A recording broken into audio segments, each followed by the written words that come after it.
I just want to make sure that we're recording. And we are recording.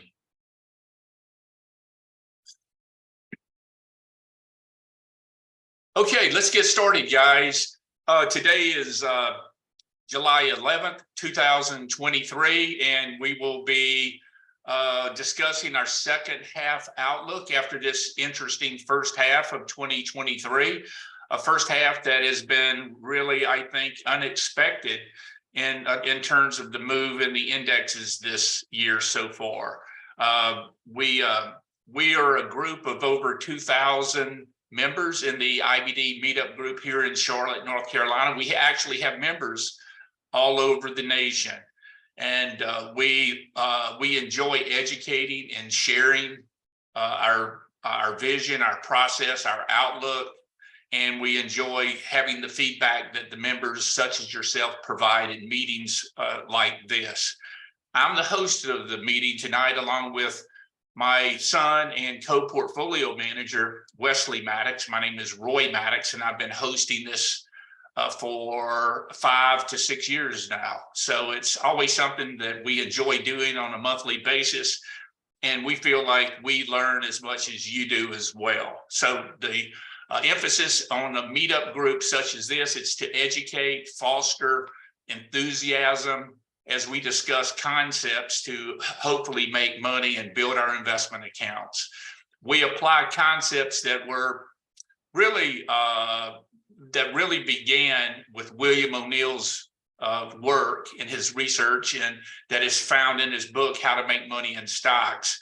William O'Neill, Bill O'Neill, he was a mentor of mine. I met him in 1988 along with David Ryan, his protege, and that really changed my life. So I've been employing and implementing tactics and the Can Slim process and methodology for close to 35 years now. So hopefully you'll learn something tonight as we interject our thoughts in the current marketplace. And we thank you again for attending. Again, we're over 2,000 members. We have, I think, 2,150 members of IBD. This is purely a meeting for information purposes only. It's not to sell you anything. It's not. We don't make any investment recommendations. Do your own research. Conduct your own research, and of course, read the disclaimer where we indicate that we don't propose to recommend any of these securities that we talk about tonight. So be sure to do your current, your up-to-date research and consult an investment advisor. Can Slim, that's the acronym that William O'Neill developed, in which he determined that these were characteristics that the leading stocks in the past all had. And by determining and observing what the leading criteria of the leading stocks in the past were, he believed that it was possible to take that information and find the leading stocks moving forward. And that's basically what we do, we aim to do. And we aim to do that through fundamental analysis and technical analysis and historical analysis.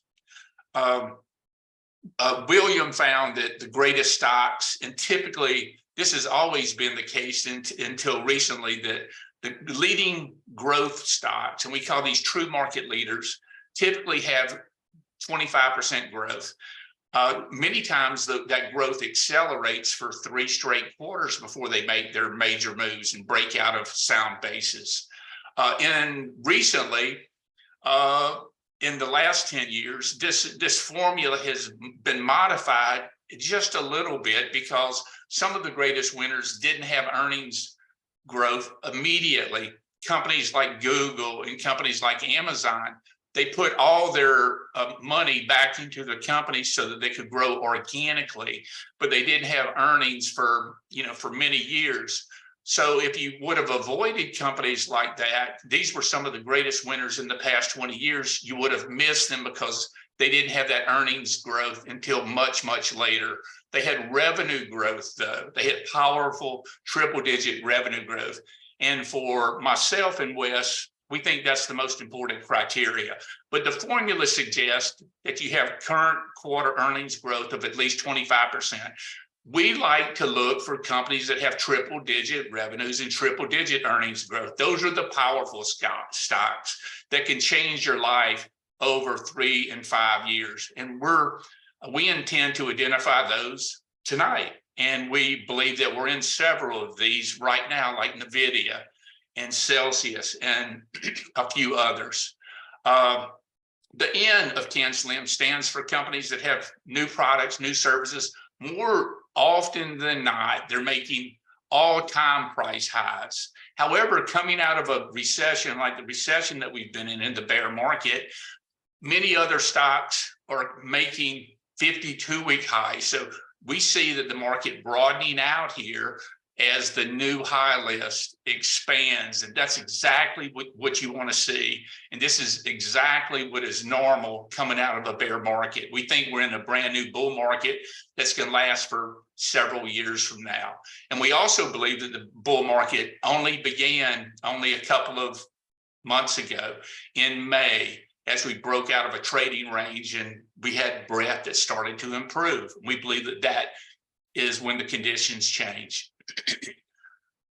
Volume is very, very important. So Bill found that you want to look at stocks that have tremendous accumulation. Accumulation is everything. This is the institutional footprint in the market. You want to follow volume because volume can't hide. The institutions can't hide when they plow into a company.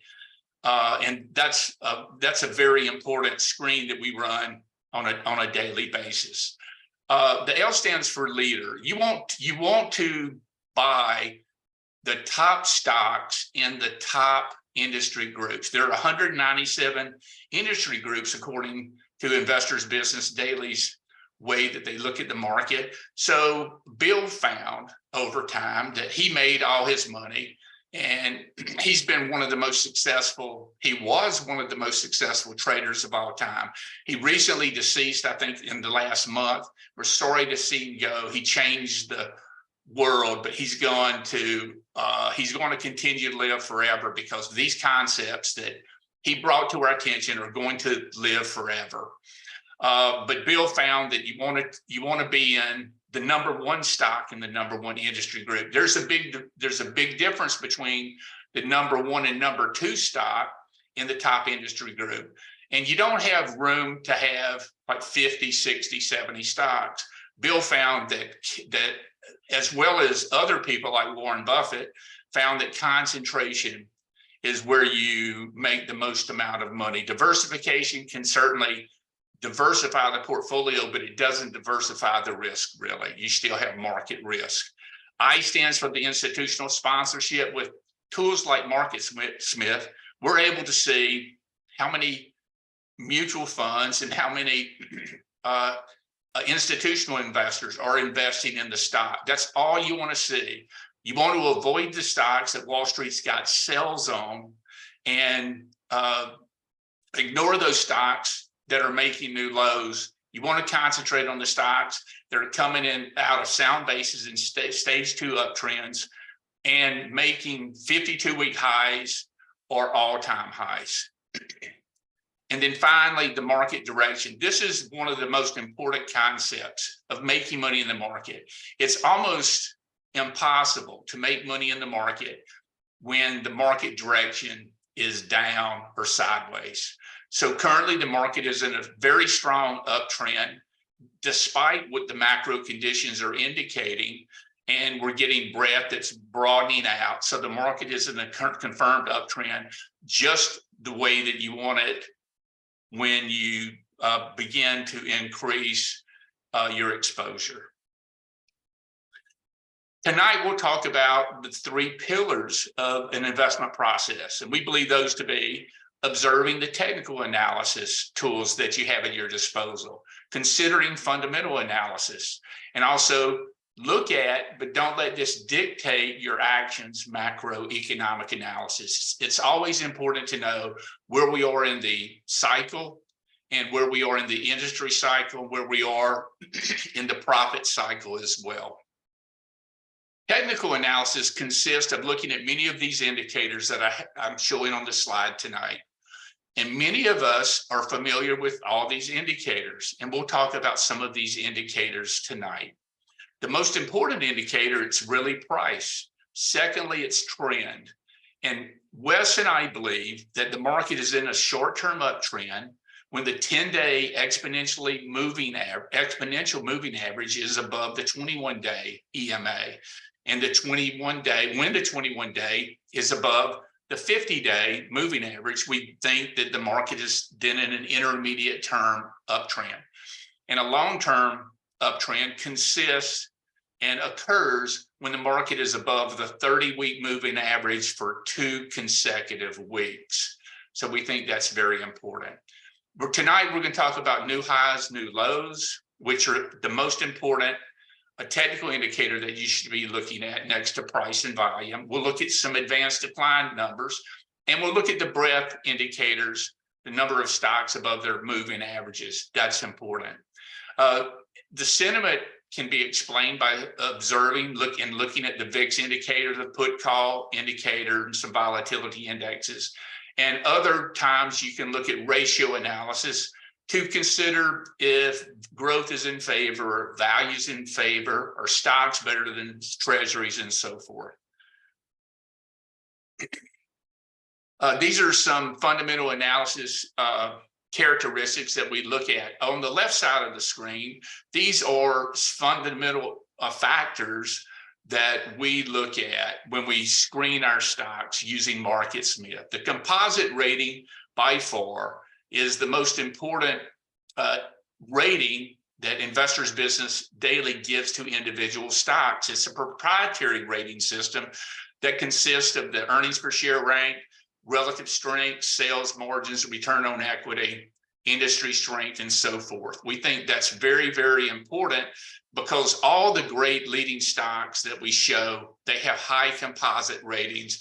Many of the best performing stocks have 99 composite ratings. So why not steer your research and consider those stocks that have 98 and 99 composite ratings to whittle it down and find the great true market leaders in the market today. We think that's very important to do.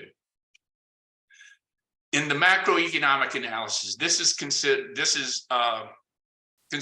what GDP is doing, what inflation is doing. We use Hedgeye Research, Keith McCullough. We think he's one of the best from a macro perspective. And you can follow him at hedgeye.com and subscribe to any number of services that he has. But we think he's got a great pulse on the macroeconomic analysis of the market. That's important. And in that macroeconomic analysis, he has a model that suggests that we're in either one of four quadrants, and those quadrants are the best time to invest, which is quad 1, quad 2, quad 3 stagflation, and quad 4 deflation. So the reason that's important is because if you can identify where we are in the quadrants, you can determine, well, historically speaking, these are the sectors that should do the best. And what's nice about that is you can go back and look at prior periods of time, which we have over decades, and you can look, well, what happened when we came out of the 73, 74 bear market? How about 1994 and 1995 when the Fed paused interest rates? What happened then? What happened after the 1998 bear market going into 1999 and the blow off in 2000? All those factors are important to consider because the market really just repeats itself. And so you want to find those overlays. You want to find those periods of time when the market rhymes versus other times in the past to just get an idea of a sense a broad sense of where the market should be based on what has happened in the past, which is, of course, no guarantee, but it is something. It's having something to begin and to put your stake in the ground and conduct your initial research. And right here, I will turn it over to Wes. Wes will finish with the slide deck, and we'll go through a slide deck that we think is important to look at because it'll give you a sense of what the market is doing under the covers, so to speak. And we think that this will give you something to think about in the coming weeks ahead. And we think it'll be useful for you as well. And this, once Wes finishes with the slide deck, we'll finish the second half of the program by talking about individual stocks. And we will share with you some tactics, a strategy, and the stocks that we have identified that we own ourselves. And then we will open the floor up to all of you so we can discuss stocks that are on your mind. So with that, Wes, I'll hand it over to you right here. All right, thank you. Now, if you could unshare, I will share mine. Okay. Thanks. You've got the control. Got it. All right. Good evening, everyone. So we'll go through a few things I'll just get right into it. So this is something that Ryan Dietrich, I believe, shared on Twitter with his followers. He's at Carson Research Group, and I thought it was interesting. He's showing us this is the stock market outlook for the second half of the year historically. You can see, these are all the years where July 1st of 2000, the Wall Street strategists all expect the S&P 500 to be up, 7.5% here. And so that's what we're seeing here. And in 2022, I guess everyone second half of the year thought it was going to be better and we were going to be up. And so here's a history of, the Wall Street kind of consensus view of the S&P target. And so you'll see that, he shared this to point out that this is the most bearish that the consensus, strategists have been. And just looking at the past, right, whenever we've had these negative, outlook for the second half, we've had pretty good returns, in contrast to what the experts have thought. I don't think anyone also, if we look back at this, I'm sure the experts were all bearish to start, and they're continuing to remain bearish despite the rally and despite what the market is saying. So, even though we've gone up so much, I think some of this points to there's still a little bit of disbelief, and a lot of institutions have not gotten on board with this bull market. And similarly, we wanted to take a look at the second half of the year compared to some other prior years. And this is another thing that was shared. We took this from Wayne Whaley, who shared it, or I think also Dietrich. I think he was another one that shared this. And it's basically trying to match based on monthly returns and see which years match most similarly to 2023. And then after that matching of the first 6 months, what has happened in those 10 instances in the back half of the year. So we're just kind of taking another look at this a different way. And you can see right here, so 2023, January through June, we're up 16% in the S&P 500.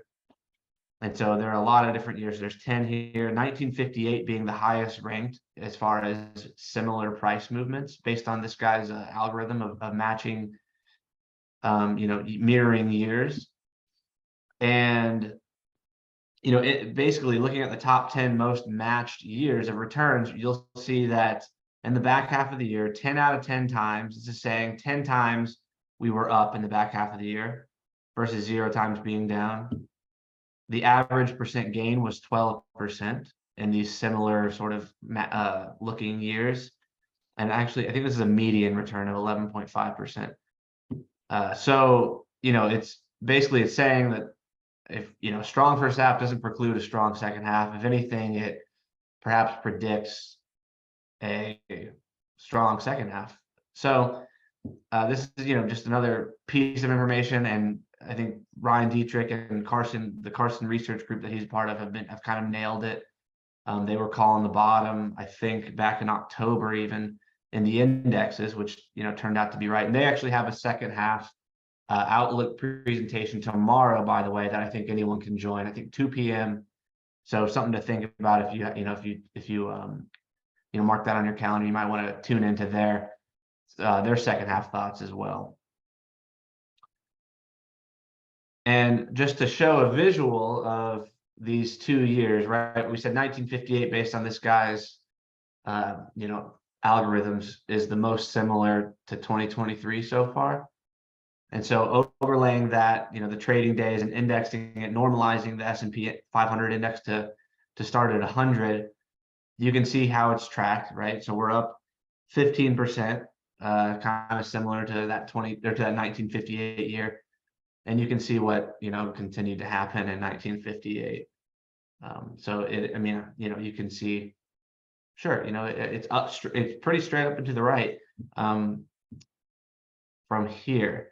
There's a couple things that, maybe you've seen, like maybe we're getting a little too bullish in sentiment that might say, otherwise, that we can't see this, but I don't know if there is a really excessive bullish sentiment at this point.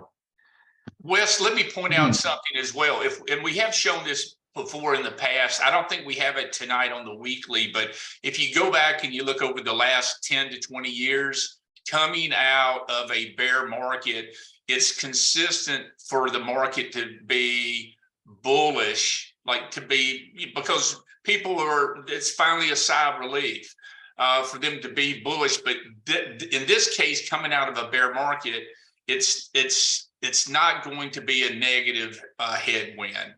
It's typically this is what happens coming out of every bear market that we've studied over the past 3 to 4 decades, is that bullish sentiment finally rises as finally the stress comes off.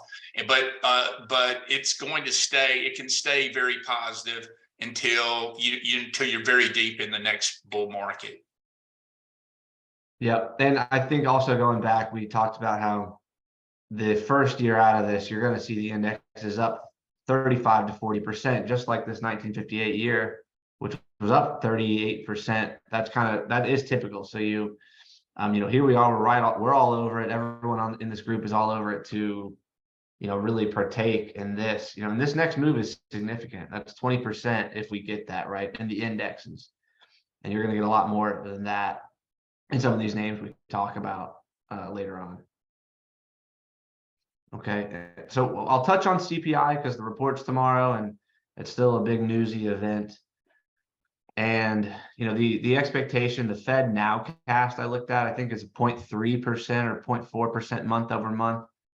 That puts you on a year over year number of about 3.1%, maybe 3.2 for the CPI number.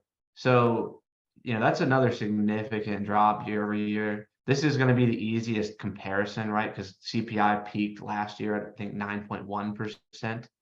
So the comps will start to get a little bit less easy going forward.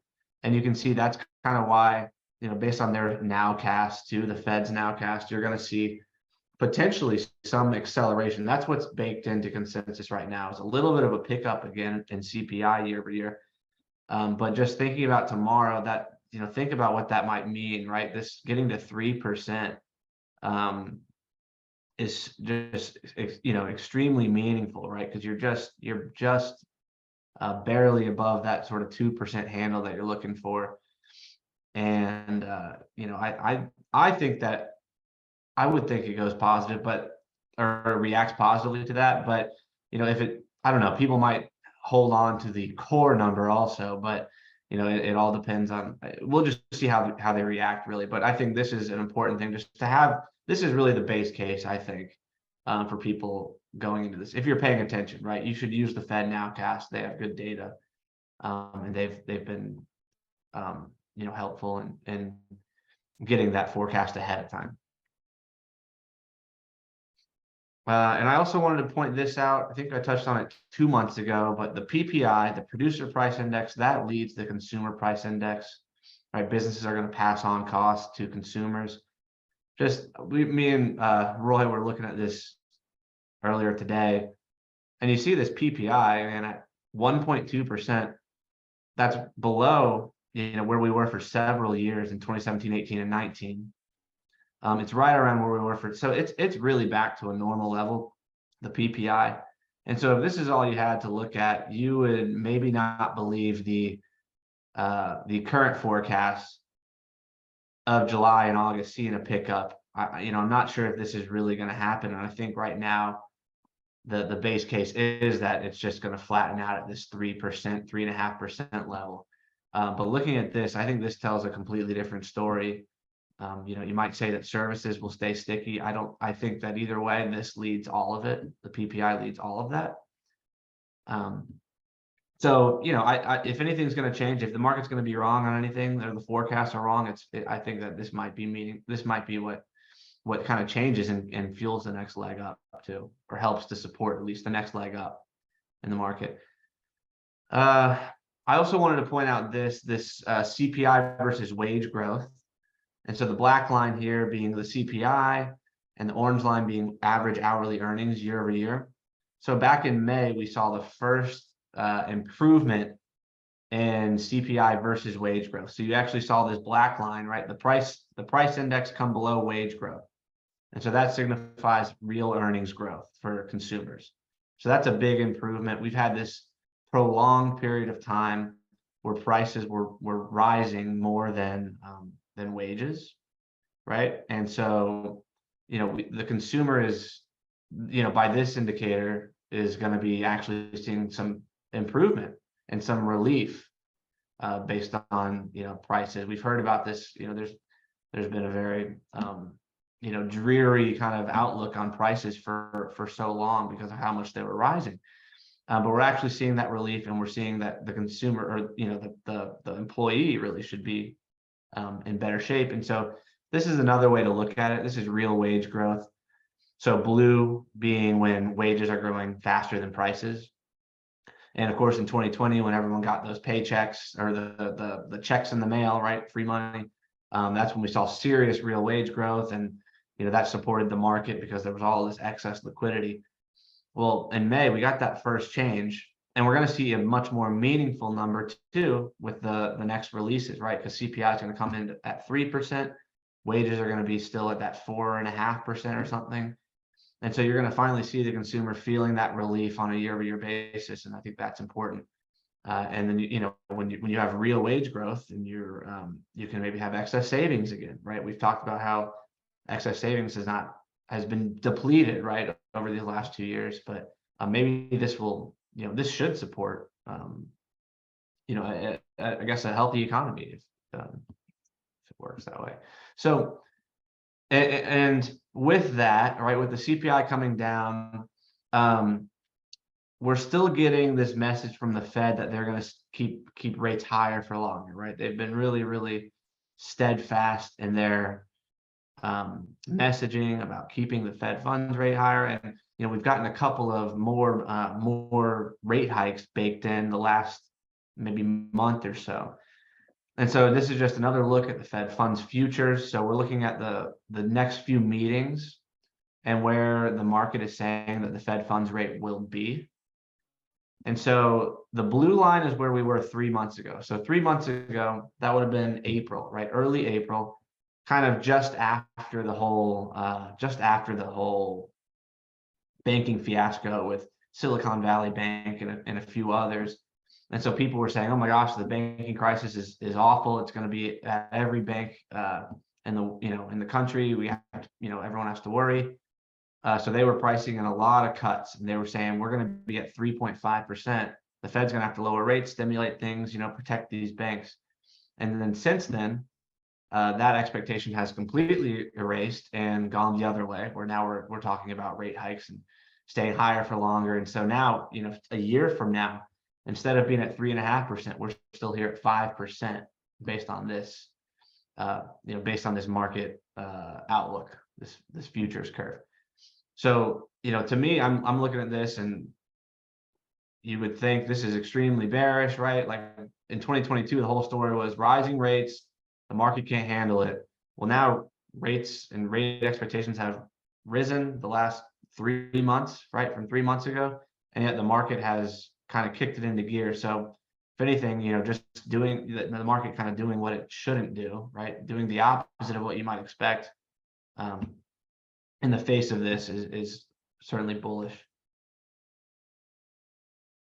And so with that, we're still looking at this IBD 50 index. We've seen the sort of turn up off the bottom, and this index, this is that barometer that we're always looking at to see, if this style is going to be in favor.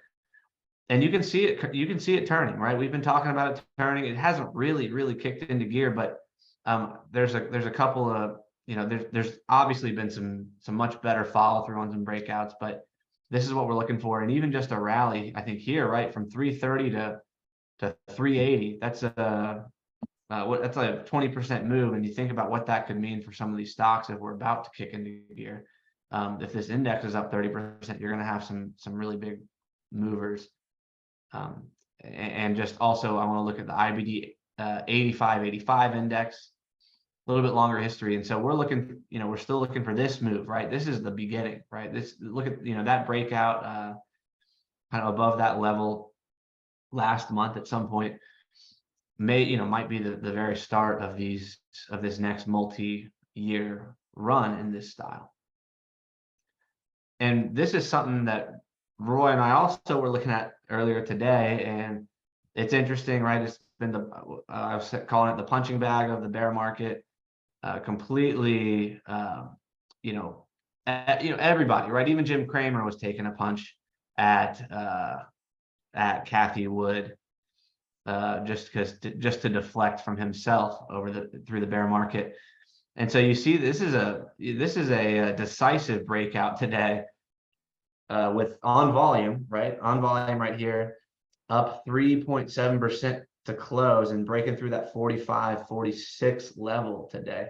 And so a lot of her stocks were up big. I think Roku was up 12%. We were looking at Twilio up a few percent. There's, whatever she holds, maybe 100 stocks or something. And it's all that stuff, all that sort of speculative, high PE, technology, innovative stuff that we want to traffic in. And if, I think this is an important point, right? That resistance, with that move on volume, I think becomes support. Okay, and so we'll go through some of these other things that we always go through. The MACD, it's on a sell signal. It was overbought.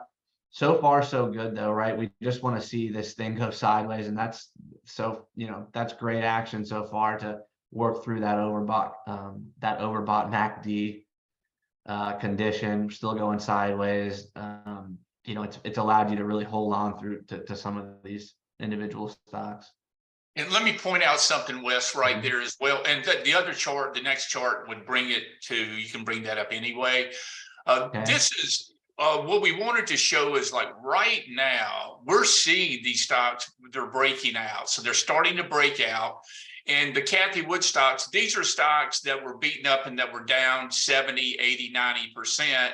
They're finally bottoming. And then, but the indexes that have been led by the 7 big winners, Apple, Amazon, the FANG stocks, Apple, Amazon, Netflix, Google, Tesla, Meta, and so forth.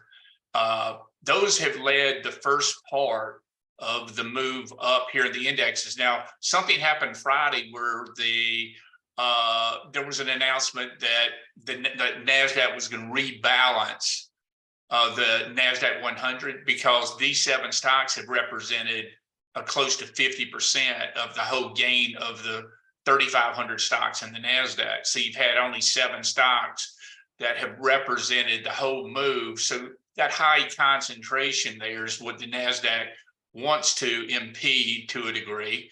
And you can see what's happened now is the indexes have actually gone sideways. Look, for 1, 2, 3, 4, 5, 6, 7 for about a month. 20 trading days, and yet we're seeing more stocks break out now. So you're seeing a healthier environment, more stocks are participating, and this is exactly what do you want to see in the beginning of the next bull market. I mean, we believe that the beginning of the bull market, it's just started, in the last month or two. Yep.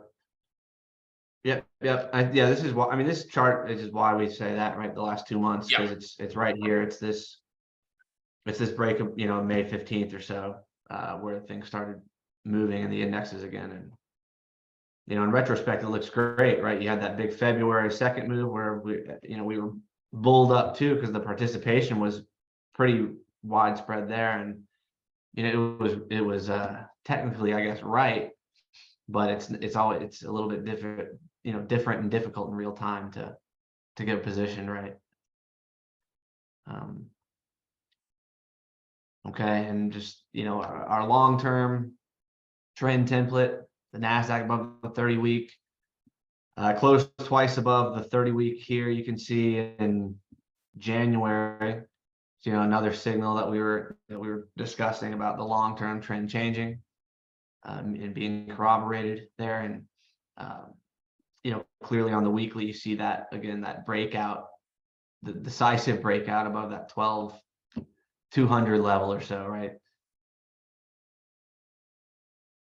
Okay, and this has been what everyone's kind of been shouting. Oh man, this rally is so narrow. The bull market can't last, or it's got to broaden out if it is. This is the S&P 500 and the percentage of stocks above the 50-day.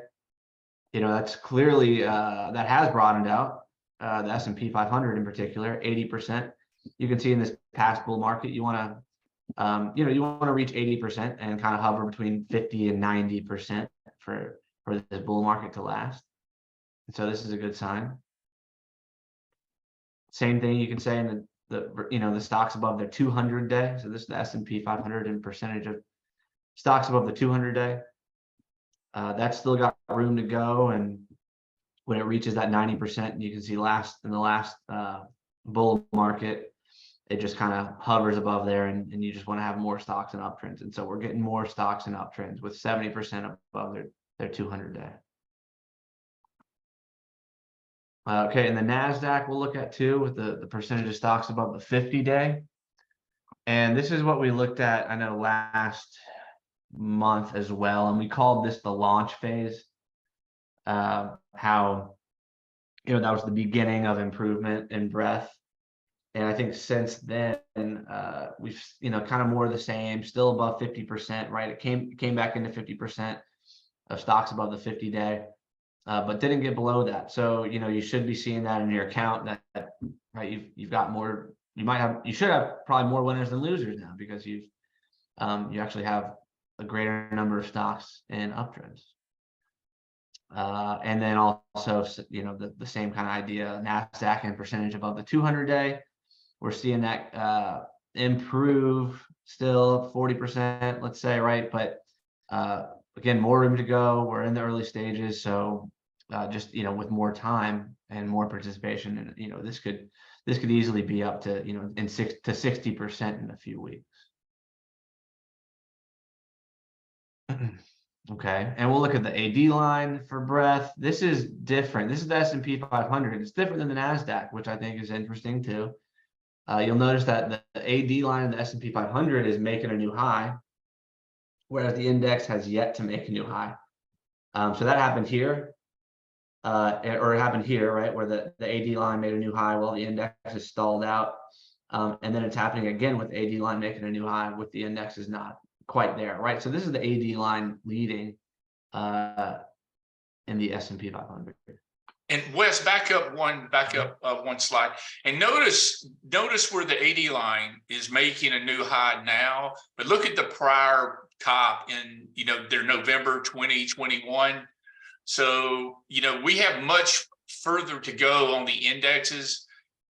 See, when we made a new high on the AD line there in 2021, we're considerably under that now. So this is quite a positive development with the AD line here. We think we have much more further to go. Mhm. Okay, and the NASDAQ and the AD line, we've talked about this too. It's just not, it hasn't picked up, but there's plenty of measures of breadth, but that this particular one is not showing life in the NASDAQ yet. We're still seeing. I think it just shows we're kind of in the early stages of more things coming, more things participating.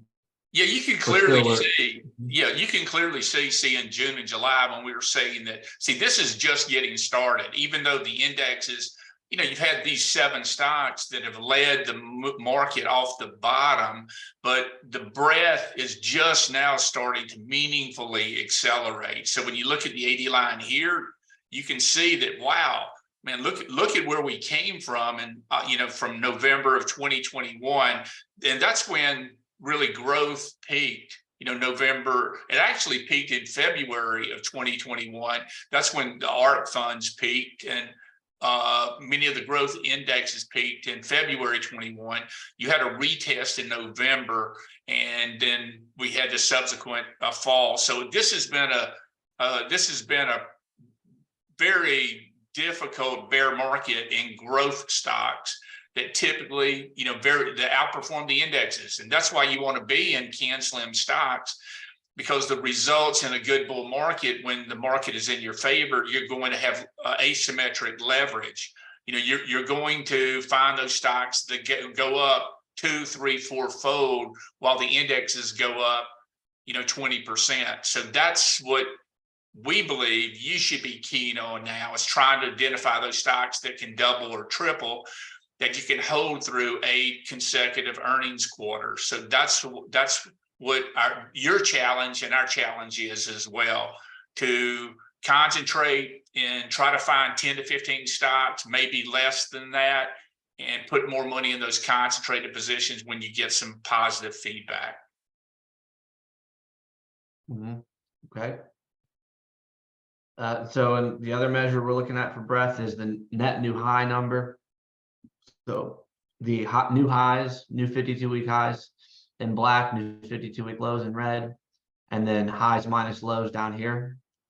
So blue being new highs, outpacing new lows, and red down here being new lows outpacing new highs. We did have a positive day today with new highs, 87. It's one of the higher numbers we've had. We've had this kind of, we know we've had the persistent new lows environment, but we see with the breakout in the indexes in mid-May, we then saw the participation in June pick up some and then go sideways here, and so we had those net new high numbers for the first 3 weeks or so of June right here, and now we've stalled out in the indexes like we talked about. We're going sideways, and the next leg up we're going to see we're going to see more new highs again. We're going to see that, I think, broaden out even more, and probably pull you in, and that, and just to point out where that would put us, right? We're talking about 87 net new highs. The first, let's call it the first 6 weeks of new highs in a bull market now. So just reiterating, it is pretty early, and seeing some real good positive developments here, because it's going to be a much easier dollar environment when we have new highs outpacing by 200 versus new lows. Wes, point out the first 6 weeks coming out of the 2020 pandemic bear market, where we were on the indexes. See.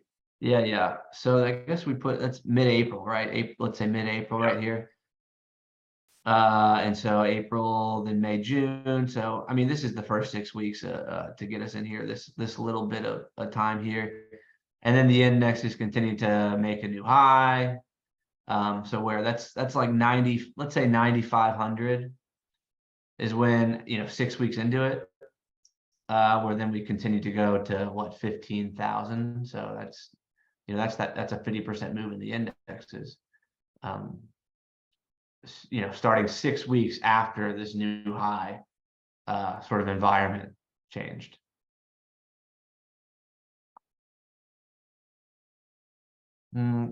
Okay, well, here's the McClellan oscillator. We look at this for overbought versus oversold.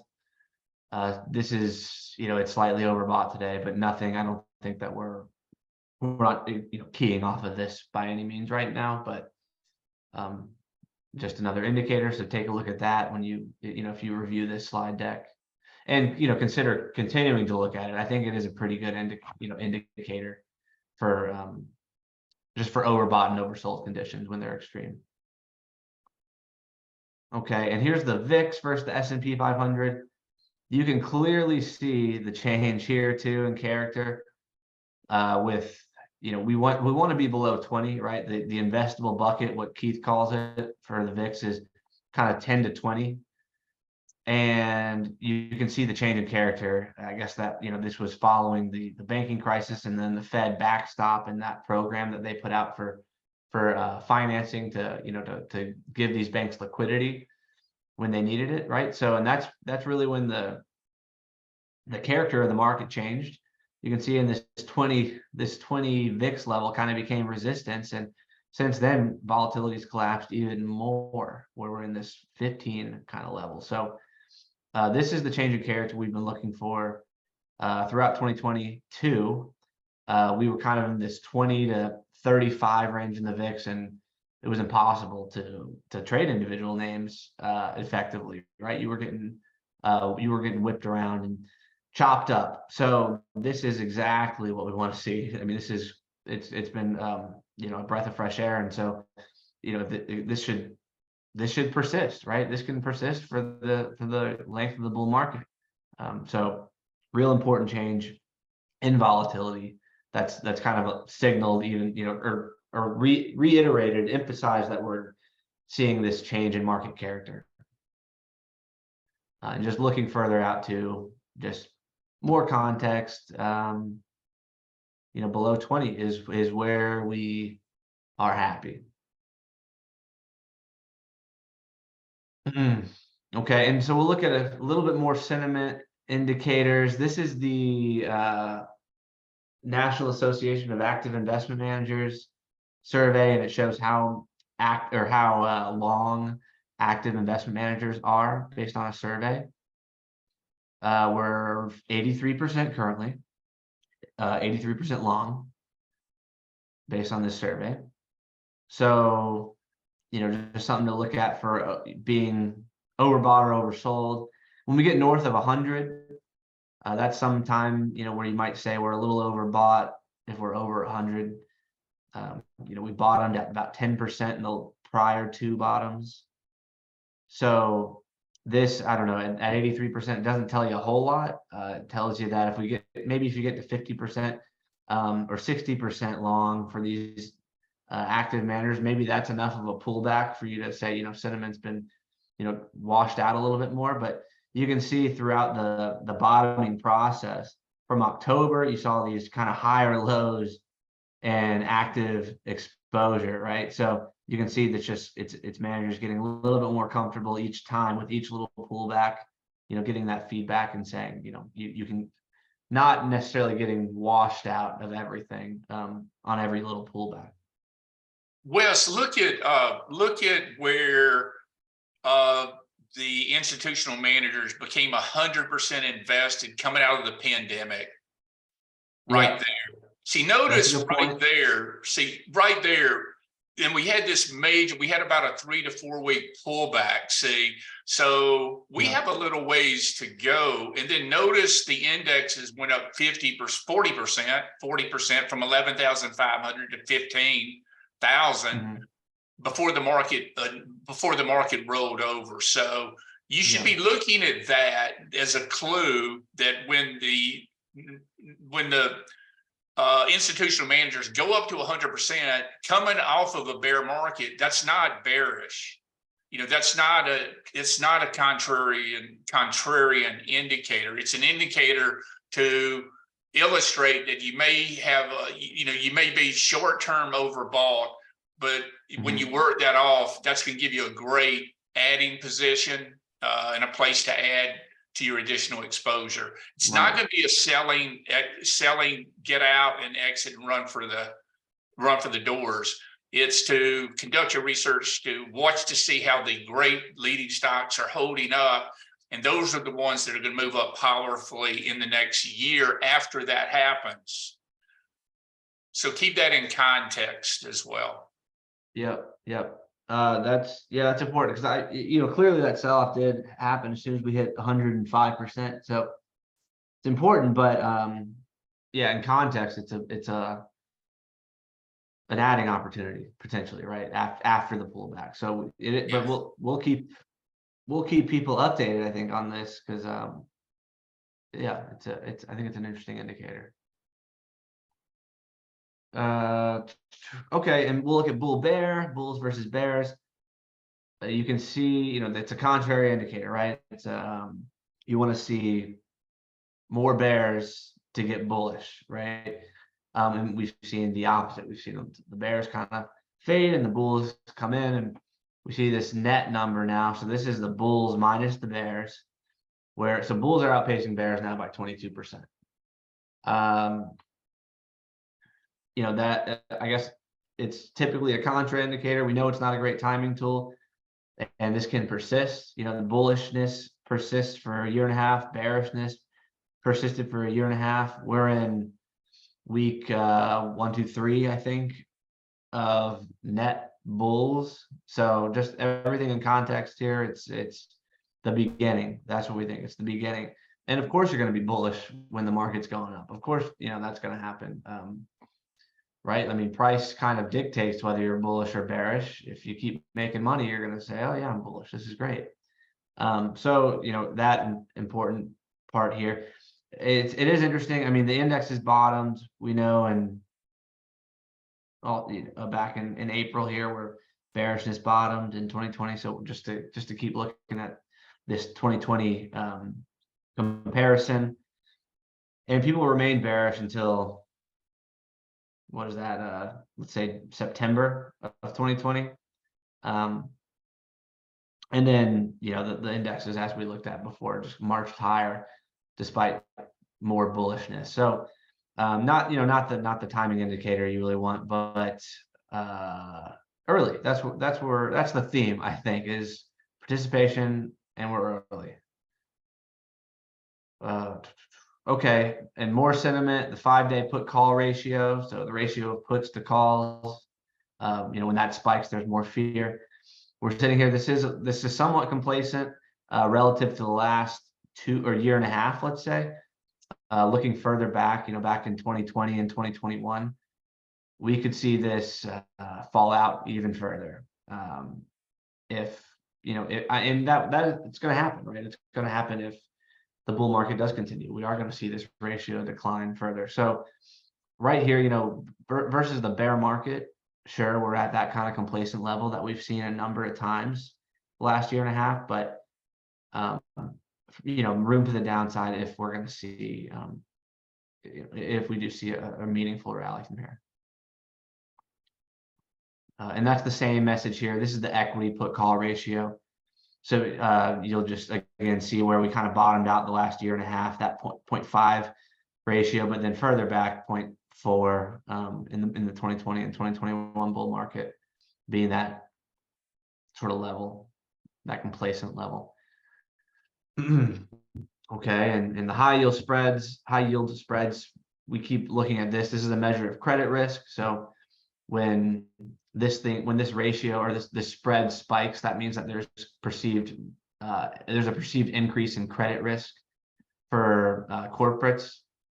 We did see that spike, of course, with the banking crisis, right? There was a little bit of panic and fear there, but since then we continue to march lower. So, this is what we look at just to see if the credit markets are going to sniff at anything before the equity markets. Sometimes they can do that for us. So for now, it's not telling us anything to worry about at this point. Okay, and I threw this in last minute to see the growth versus value trade. To start this year, we have seen that growth outpace. It's been about 6 months of growth beating value. And just wanted to point out, in the scheme of this, right, we saw growth outperform value for 2.5 years in this stretch. Then we saw, growth outperform value handily for, the bull market of 2020. And, now it's been 2 years since values outperformed, in this longer term trend, year and a half, 2 years, right? And so this is just saying, this is a new kind of growth outperformance thing. We see that, I think, with the ARC funds breaking out the new highs. We see that with the FFTY turning, things like that. So an interesting, ratio to look at. Okay, and let's see. Last one, I put this back in. I put Bitcoin back in because I think it shows it's showing clearly strength, right? It's the force with which these rallies have occurred from the beginning of the year has been impressive. Each time it goes to new highs, it comes in with force and with lots of volume and real big moves. And we saw that in June, another huge rally, and now it's gone sideways. It's gotten pretty tight. It's just come into the 21-day, which we know is a bigger sign of strength here. And I think it's just something to continue to keep your eye on. And maybe you're participating in some of these names that have worked. I'm not. We'll have to discuss them, but there's some interesting names with the miners, and we can talk about MicroStrategy again, who's the sort of play there in equities. If you're interested, but the action in those miners has been even stronger, right, than this, and so you can get some leverage with some individual names outside of the coin. And it's not always easy to buy this coin, right? I don't know if everyone's broker supports it, but putting it back on people's radar, it's clearly kind of a leader in the market right now with this action near highs, near 52-week highs, and it's doubled off the bottom. And I think that's that's something that we kind of look at for the stage, the stage 2 beginnings on some of these bottoming stocks. It's a good thing to see them double off the bottom, right? The bottom is in after that 100% move, and then you can really get another leg going. And that is all we had for the prepared remarks. Okay, Wes, I will take it from here. Let's answer a couple of questions that we have, and then we'll take a 5-minute break. And then the second half of the program, we'll talk about what we're all here for, and that's to identify the stocks that are going to make us rich and keep us rich. So I do have a question here from Rahiv, where he says, Wes and Roy, I have read that historically the market drops significantly once the Fed starts cutting rates. See, it's important to realize that just because the Fed lowers interest rates, and that was the bullish case, the Fed's can lower interest rates, the markets can go higher. That's not necessarily the case. Rahiv has it right here, because in 2008, on the way to the 2009 bottom, the Fed was cutting rates. In the 2002 period of time, to 2002 to 2003, where we had the most devastating bear market of all time since the 1929 to 33 bear market, the Fed was cutting rates, and they're cutting rates because of the recession, because demand is drying up. GDP is declining precipitously. Unemployment typically spikes. People are being laid off. And so the Fed is cutting rates to stimulate the economy as much as they can with monetary policy, and not doing anything from the federal stimulus, but using monetary stimulus, using their tools. So you'll hear people on TV, on CNBC talk, but that's their bearish angle, and you can't. That's not necessarily the case. That would be good for the market. It's it'll reflect and demonstrate that the market is in deep trouble because the economy's in deep trouble. So far, we haven't seen anything to lead us to believe that the economy is in dire straits, because we have wages that are increasing. We have a Fed that is maintaining discipline. We have plenty of jobs availability. And, we have a positive real income. And the economy is just chugging along. And we have companies that have already laid off employees and that have cut the corners. And we think that, companies are releasing pretty good numbers, and we're just starting the earnings season. So that's going to be important. But last earnings period, you would have thought that we really had a slowdown, and we really did. We had companies like NVIDIA that raised their guidance 50% for the quarter. And so we had many companies that have already bottomed from their earnings projections, and now it's possible that they're going to start raising their earnings projections again. So I think that's where we are in the economic cycle.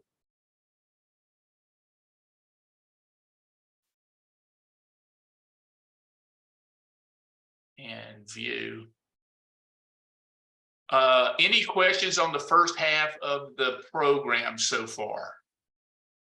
Roy, what do you think about the lagging effects of the monetary policy? I mean, the Fed raised the interest rates to a number maybe late December, early 2023, and it takes anywhere from 12 to 18 months for that to impact the real economy. So I'm not concerned about the next couple of months, but I'm really concerned about next year. I mean, the Fed has never raised interest rates so far, so quickly in the history.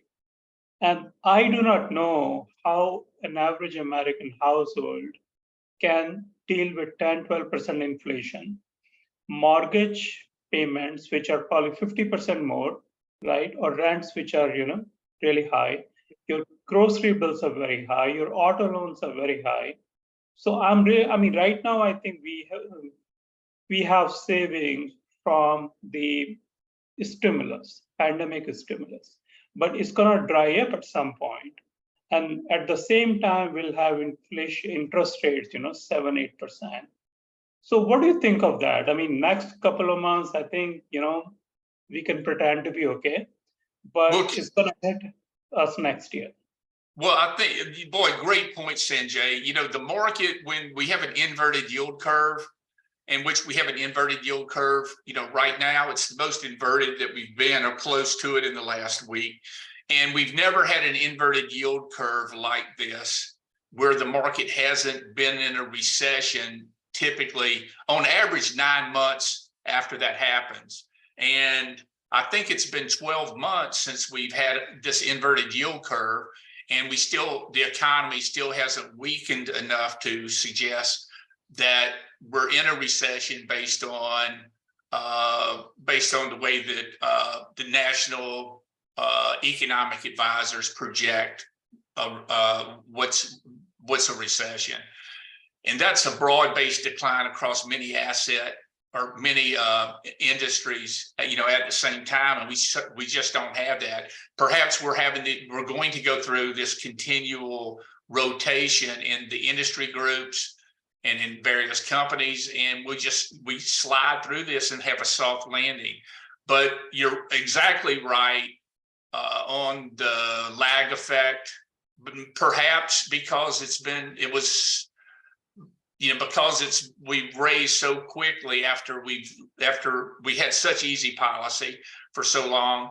It's going to take just a little bit longer, but the market will tell you, the market direction and prices will tell you. So it's important to not get hung up on the macro call and not participate, in some of these companies that can go up 2 and 3, 4-fold from now.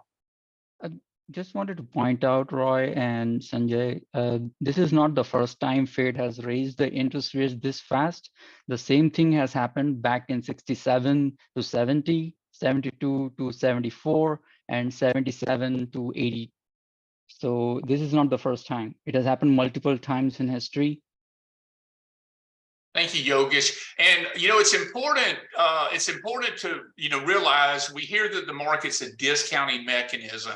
So the area that we're really looking at as well is that 1994 to 1995 period, where the market, we had the bear market, and then the Fed had to raise interest rates, and then when they paused, the market went higher. A year later. So, but Roy, don't yeah. you think we need to compare apples to apples? We are in a high inflation rate environment. Everybody is expecting inflation to come down just because rates are going higher. That is not the case, or at least that has not happened 2 times when inflation went above 5%, 1930s and 1970s. And if you go back and try to compare apples to apples, inflation is not going to come down that easy. And we will know that by end of summer, where the oil prices will start rising, and inflation will start going higher, Fed will be, boxed in, and they will have to raise rates. We'll see. The Fed funds futures show that they're going to raise rates 25 basis points this month, and then they're going to pause in November. We had about a 45% chance that we're going to raise 25 basis points, but we are, undoubtedly we're at the end of the tightening cycle. So we probably have 1 or 2 raises left. Now, as Wesley demonstrated earlier, it doesn't mean that, Fed funds futures are going to go back to 2% anytime soon. And the Fed has been quite direct in saying that they're going to continue to stay higher for longer, and they will until they get CPI back down to 2%. So I think they're going to keep it at the 5% rate they can do that for another year and a half. Yeah, I think there was an interesting too number. The used car prices is part of the core. It's part of the core inflation number, and that came down like 10% in June, month over month. And so, I mean, that was a real bad guy in the inflation acceleration numbers. So it's looking to become a real good guy. And things like we pointed out, the PPI is already at a point that's historically very low, consistent with 2% inflation. And we pointed out, or I don't know if we did, but the rent numbers, there's Zillow information out there, data for observed rent year over year, and that's at a level that's very consistent with historical levels too, where it's up 4% year over year on rents. And so those are key components of the core, and that's why, I mean, I think that if you just look at those are, I think, huge things to say that the market's wrong and that inflation is going to come down, and wages aren't going to stay sticky. If inflation is at 3%, you can't go to your boss and say, I need an 8% raise again. It's kind of feeds on itself on the way down too, just like it did on the way up. You're gonna, if you're getting real wage increases, and you're seeing layoffs, pick up, you don't have that leverage to keep asking for significant wage increases. So I mean, that's just how I see it playing out differently than maybe what the market is thinking, or what forecasters are putting out there for inflation. Yeah, let me make this is the most important point. Don't let the macro backdrop keep you out of the market. Don't let that prevent you from pulling the trigger when you see stocks that set up and break out, buy them. The breadth is in, we studied all the past bear markets in the past. We're looking at what's happening right now, after doing this for, many decades. We're seeing that this is what typically happens coming out of a bear market. So don't get caught on looking at all these things from a macro perspective and not allow you to identify the stocks that can double from here. Good point. Yeah, great. Wes, I just want to point out one more thing. The CPI in China was flat year over year, and the PPI was down 5.4%. They're gonna export deflation at some point. There might be a lag of few months, but it's gonna come to our shore in coming months. So that should also help the inflation somewhat on the good side. Yeah, that's a good point. Well, I think Yogesh was making the point as well, and I won't put I won't put words in his mouth, but when we looked at the Fed nowcast model, we actually showed a decline in the 3% range. And because then it's going to be harder comparisons again. But just remember, there have definitely been periods of time when the rates rose and the market, went, considerably higher while the Fed was raising rates as well. So on that, let's take a 5-minute break. We'll come back and then we'll talk about individual stocks, and we'll get into the meat of what everyone's here for, and that's to look at stocks that we think that are providing a great risk return currently. So we'll get back here in 5 minutes at 8:20. Thank you.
To the chasers, including Teddy Pagata, number 11, and number 1.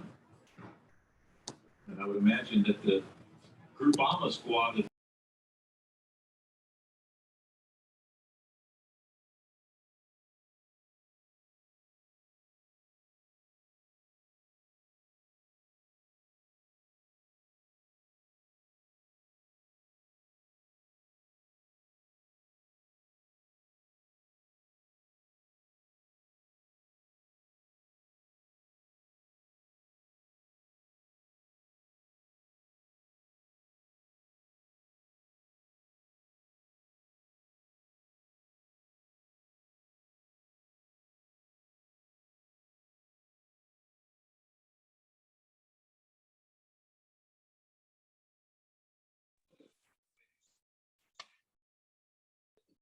Are you able? I can't see anything. I did the Zoom.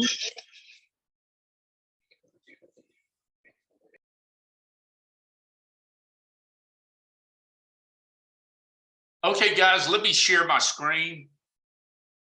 And let's look at some individual stocks.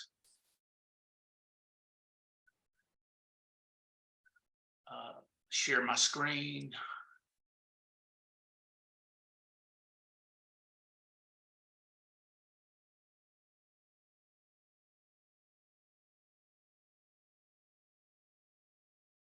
Okay, are you guys observing Palantir Technologies? Are you looking at that? Do you see that on the Market Smith screen right now?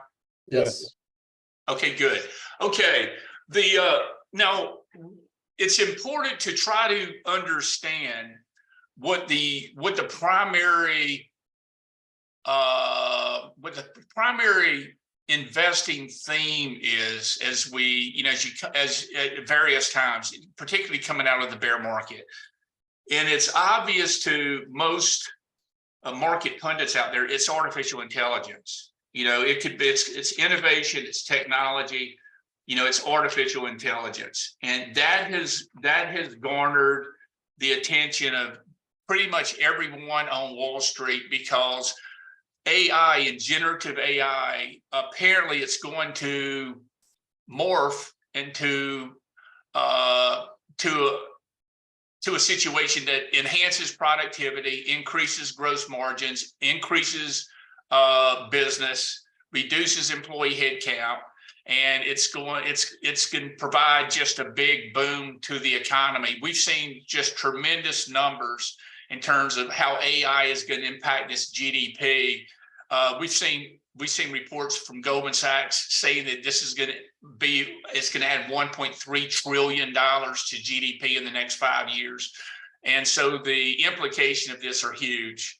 So there are going to be many different winners, and you're going to have the hardware winners, and those are the guys that are building the data centers that require sophisticated chipsets like NVIDIA. And then you're going to have the software companies, the companies like Salesforce and ServiceNow, Palantir, Adobe, just many of the technology, Oracle, many of the technology companies that have been out there for a while, they're sort of reinventing themselves. So we wanted to show you what we think are some of the big winners in the group, and see what you have to say in terms of what you guys are thinking and what you guys are looking at as well. But the Palantir setup right here, you can see where it's just broke a downtrend line today. And we actually bought this stock coming out of the 1030 area, like at 1070 on the breakout right there. And then we've added to the stock multiple times, up here in the 15, 16 area. So this is a stock that was an IPO that got decimated and from 2020 all the way until 2023. And what you're going to see, if you study market history and market cycles in these leading stocks in the past, many of the times you have great market leaders that come out of IPOs. And these are IPOs that just undercut their IPO price, reset, and it takes a couple of years for the earnings to come on board. And Palantir is a company I think that you should conduct some fundamental research with, because they have the contract with the National Security Agency. They operate special operations all over the world in terms of their software. And they just signed a new government contract for $586 million, I think, for 2023. And if you listen to the interview by the CEO on Bloomberg, you can YouTube that. He said they're getting more inquiries regarding AI in a month than they've had in the last year. And that's happening. So that's just showing you how advanced this is becoming, and how prevalent the interest is. So you can see the stock broke the downtrend line. The stock's going up 4 straight months, and it's about to take out the monthly pivot again here at the 17 area. And this stock, when you look at these new market winners, stocks that peak, many times they double when they get to all-time highs. They can double from there over the next couple of years. So that would suggest a stock like this might take a couple of years, and the stock might peak up there, that $80 area. And I'll show you a similar type situation like CrowdStrike, which we played a few years ago. And CrowdStrike was a company in security that, of course, dropped from 80 to 30 in the bear market of 2020. And then we see when the stock recovered, the stock made a move from that $30 area all the way to 300. You had a 10 bagger. So this stock went up tenfold in 2 years from the ultimate bottom. So we think there are a number of stocks that are setting up like this. You know, Samsara is one. This is the company that the Internet of Things is what they do, and you can see the big bear market, the correction from 30 all the way down to 8. You can see where the stock has just continued to travel and power higher, and you can see where it has very little resistance before it breaks into all-time high territory. So it's important to look at a lot of these stocks on the daily and the weekly and the monthly basis. And that gives you a better perspective when you look at all three of these things. You know, Bill O'Neill used to always just start off with looking at the weekly before he went to the daily. So the weekly is important. You can have a lot of volatility around the weekly and the 10-week. And many shakeouts occur at that 10-week moving average that in fact just turn out to be just wiggles in the whole scheme of things. So Samsara is one that we actually own that that we think we have high hopes for. Some of the others that are in that in the AI area are, of course, NVIDIA. And notice when NVIDIA made an all-time high here, and our work has suggested that when stocks that have gone sideways for a couple of years and then make an all-time high, those stocks are the potential stocks that can just explode higher. So we think a stock like NVIDIA that just broke into an all-time high has much, much further to go as the internet builds out and AI becomes more prescient out there and more ubiquitous across our country. NVIDIA is the main beneficiary because of their chips, and there's going to always be a reason why you should not, or why stock's correct and why you shouldn't be in the position. Some people will say, well, the stock's gone up too high. The stock's made too much of a move. Other macroeconomic factors happen, such as, China and the US banning chips to China that are high performance that are used in AI applications. But the fact of the matter is NVIDIA reported a quarter and the stock responded having a 10% update with volume up 300%. And this is the number one leading stock in the market today that's an institutional stock. And typically when you have moves like this, when that happens, this is not the end of the move. This isn't the blow off top.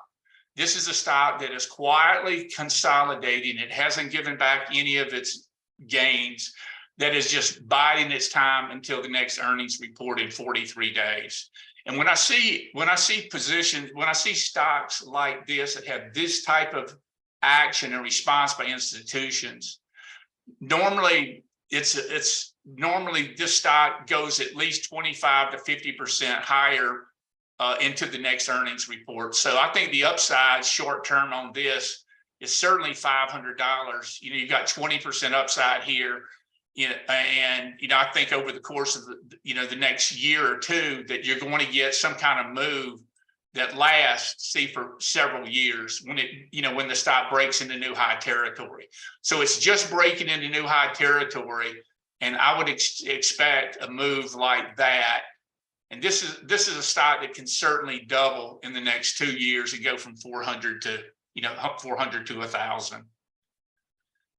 Palo Alto Networks, which is using AI for security, and look at this stock.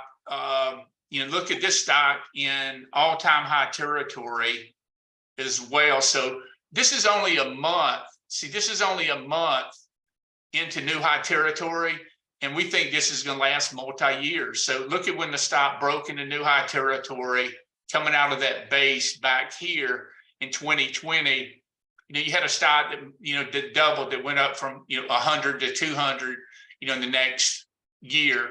And so we think that we think that the stock, not just in terms of the magnitude of where it can go, but the duration of the move. If this AI move is real, which we do think, this is the leading stock in the group, and everyone's familiar, about it, with it. And this is the institutional, this is the institutional darling. Look at the numbers over here in terms of sales. See, it fits that Can Slim criteria perfectly. Look at sales, 27%, 25, 26, 24, and look at the earnings growth, 51%, 51, 81%, 83%. Bill found that the greatest winning stocks had that 20% earnings per share growth and revenue growth. And you've got a tremendous institutional company that's $76 billion that's putting those kinds of numbers out. Those are incredible numbers. I'll go over a couple of others and then open the stage to you guys. By the way, I'll show this. You can take a screenshot. This is our portfolio right now. This is what we have currently right now. And, we also think stocks like DT, Fortinet, Zscaler, DraftKings, are very attractive. Marvell, Oracle, WWE, Airbnb, those are Adobe, those stocks that are all setting up as well. And most of you should be familiar with many of these companies. AMD is pulling back to the 50-day. Celsius, which we think highly of, and this is one of our favorite positions. I think we're up in at 41%. And they signed, of course, the exclusive agreement with PepsiCo. And look at the last earnings report, up 344%, revenues up 100. And this is just the beginning of their partnership with Pepsi. So, you got a company that's expected to grow their numbers many-fold this year and 52% next year, and it's consolidating after the last earnings report. This is a perfect consolidation. You had a shakeout on this today, by the way. And so that's what you want to see. You want to see stocks, and this was at the 21-day. You want to see stocks with no reason. If there's a little air pocket, if there's some selling or something like that, you want them to be controlled in such a manner that the institutions gobble it up. And you can see that this stock that opened down for no reason, no news, 150 to 142, that came almost all the way back during the day.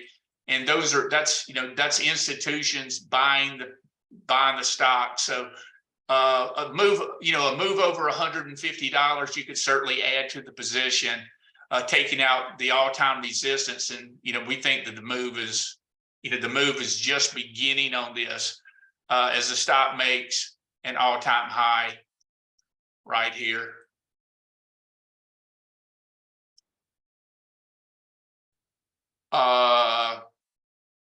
I'll open it up to you guys. What would you like to look at? Which stocks? What are your thoughts? Fortinet. And if you didn't already own it, what kind of an entry would you potentially look for? I realize there's Probably nothing right now. on Fortinet. Yeah, where would you So- look at? Okay, so Vaughn, this is and this is on our focus list. You know, we're looking at we want to add to the position. You can see it's been wedging up. You know, the stock's been moving higher. You did have volume that was good yesterday. And you really have, and we only own Palo Alto Networks. So, but Fortinet and Zscaler are the other two that have, and actually Zscaler, I think, has the best numbers. But Fortinet has the best action. So Fortinet and Palo Alto are definitely the leaders. Notice here, see where it's going into all-time high territory. And this is what makes Fortinet interesting. You had the opportunity 4 days ago at the 21-day. So, of course, this is only in retrospect. So these stocks that are just get going, and see where the bull market just began, Vaughn, 2 months ago, see right here? Yeah. So this is early. So our type of investing, we're looking for stocks that can go from 75 to 300, 75 to 150. And it's got the type of personality and look to it with very, very strong quarterly numbers to do that. But, the pullback to the 21-day, you certainly couldn't buy it here. And if you're going to be very disciplined, see, there's a move to the 50-day right here. This 21-day, but the market was kind of shaky right there. It tried to break out, came back to the 50-day. And I would look for, I'd look for the 21-day, as an entry point, Vaughn. And, if you have in that 21 days, 6.5%, or it just needs to go sideways the way that it did here for, a week or two. I mean, you had right there, you're going to have opportunities like 2 to 3 weeks where it builds a base, but it's showing itself. I mean, I think highly of the stock. It's just the setup. There's the weekly breakout. See this week. And, the best stocks, Vaughn, once they move like this and break out, they're hard to buy. They lock you out. So occasionally, you have just to put the position on, very rarely, but occasionally I'll buy something like, for example, VRT, Vertiv Holdings. And I bought this stock at the right here personally 3 days ago with the 99 relative strength, and they make data centers. Okay, so they manufacture services for these high-speed AI data centers. And look at the numbers. See, they're doing 1.5 billion in sales, 1.6, that's 3 billion. They're doing 6 billion in sales. The last 2 quarters, earnings are up 400% and 600%. It just broke out at 20, and the market cap's only 9 billion, and they're doing 6 billion in sales. And this is one that there's the 10-300, and someone's asked me, what is this 10-300? The 10-300 is a common, it's a common pattern for great winning stocks where they launch and they begin their move. And the stocks typically are up 10% in price. Well, they have to be up at least 10% in price. Volume has to be up at least 300%. The great stocks, volume's up 1,000%. And that's what propels the stocks, higher. And this VRTV, great numbers. Earnings are going to be up 138% this year and 23% next year. And these are probably going to be low. And they're all over the world. I had no idea who this company was until a week ago. And I should have seen it on the screen here, but there was no news. I went back and looked. There was no news.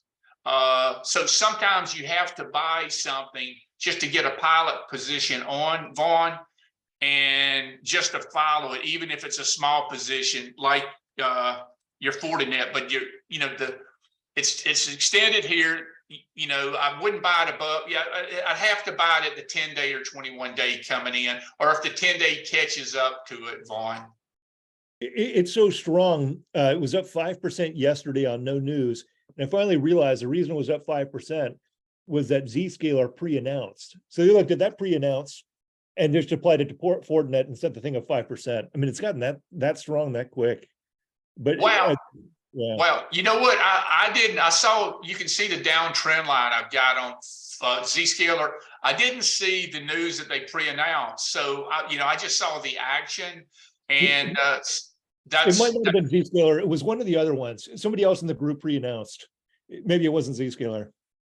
I mean, it could have there. I mean, it broke out. I mean, the other in the group, it'd be CrowdStrike, and CrowdStrike, which is a laggard. See, CrowdStrike's, it's 78 relative strength versus Fortinet, and Zscaler 86. But look at the numbers on Zscaler. See, earnings are going to be up 137% this year, 29%. And see, these numbers here, the quarterly numbers are bigger, but a value investor, I mean, you could play this for a catch-up move. I mean, many people do, but the biggest winners, they're going to come for the stocks making 52-week highs, all-time highs. See, this is close to making a 52-week high, but it hasn't. But the numbers are, certainly here, and that's the art, trying to distinguish. Well, do you buy this now on the pullback right here at the 10 and 21 day as an early entry? But it's questionable whether or not this is in a stage 2 uptrend, because the 200 days not up yet. See, it's still declining, but it is turning.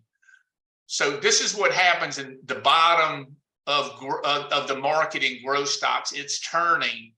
So this can provide excellent choices to get in some of these that rebound, like the Cathie Wood stocks. Thanks, Roy. I appreciate it. You're welcome. Yeah, go ahead. Roy, can we talk about small caps, IWM? Yes. Thank you. Okay, so this is Ben. That's a great segue, Sanjay. See, this, you can see where resistance is on this IWM. I mean, there's a trade here to play catch up. I mean, this is clearly a catch up trade, but the money, the money's been in large cap, but the money in the Qs potentially might rotate here from large cap to small cap right here. And, IWM is certainly, in that small cap area. So there's a potential, trade here. You can see that 189.24 pivot, and which we just, I mean, this is a breakout buy coming out of the pivot today. And, and so, when we look at, and you want this participation, see, you want this participation, you want to have, this is how the markets can broaden out and everything starts to participate. Wes was pointing out today to me, look at the XLF. So look at the XLF that's been lagging for, the last couple of years. Look at it breaking out today. And in the Russell 2000, you have many bank stocks and financial stocks. And those are showing you that it's not as dire as once thought in terms of that sector of the market, in the regional banking sector and in the banking sector. So you can see the XLF bottoming, but the ones that you want to own in this area, it's not the beaten up ones. See, you don't want to own Bank America. Look at that dog below the 200 day. If you want to own the banking stock, you buy JP Morgan. There's the leader. There's the undisputable leader in the sector, and this is going to provide more upside than something that's down at $5 or $10 or something like that, like at some of these regional banks. But there's a great opportunity to play catch up in the small cap, and the TNA is the leverage small cap, TNA, and see if that'll change. And see the trade there is from 36 to 46. See, there's the next resistance area. This should work its way higher, over the next, month or so. So there's the trade on the XLF, and it has to do with the IWM.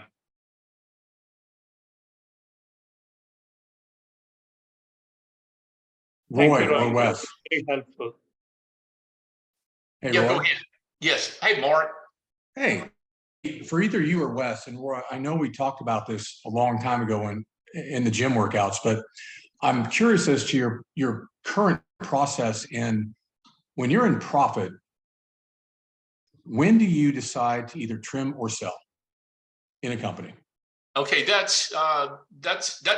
is literally $1 million question, and I guess it depends. Well, I know what it depends on. It depends on just your style. Some people like to always sell when they get a small profit and backstop it with, sell half when they're up 10%, and then keep the other half and move your stop to break even, and then you're free rolling on that second half.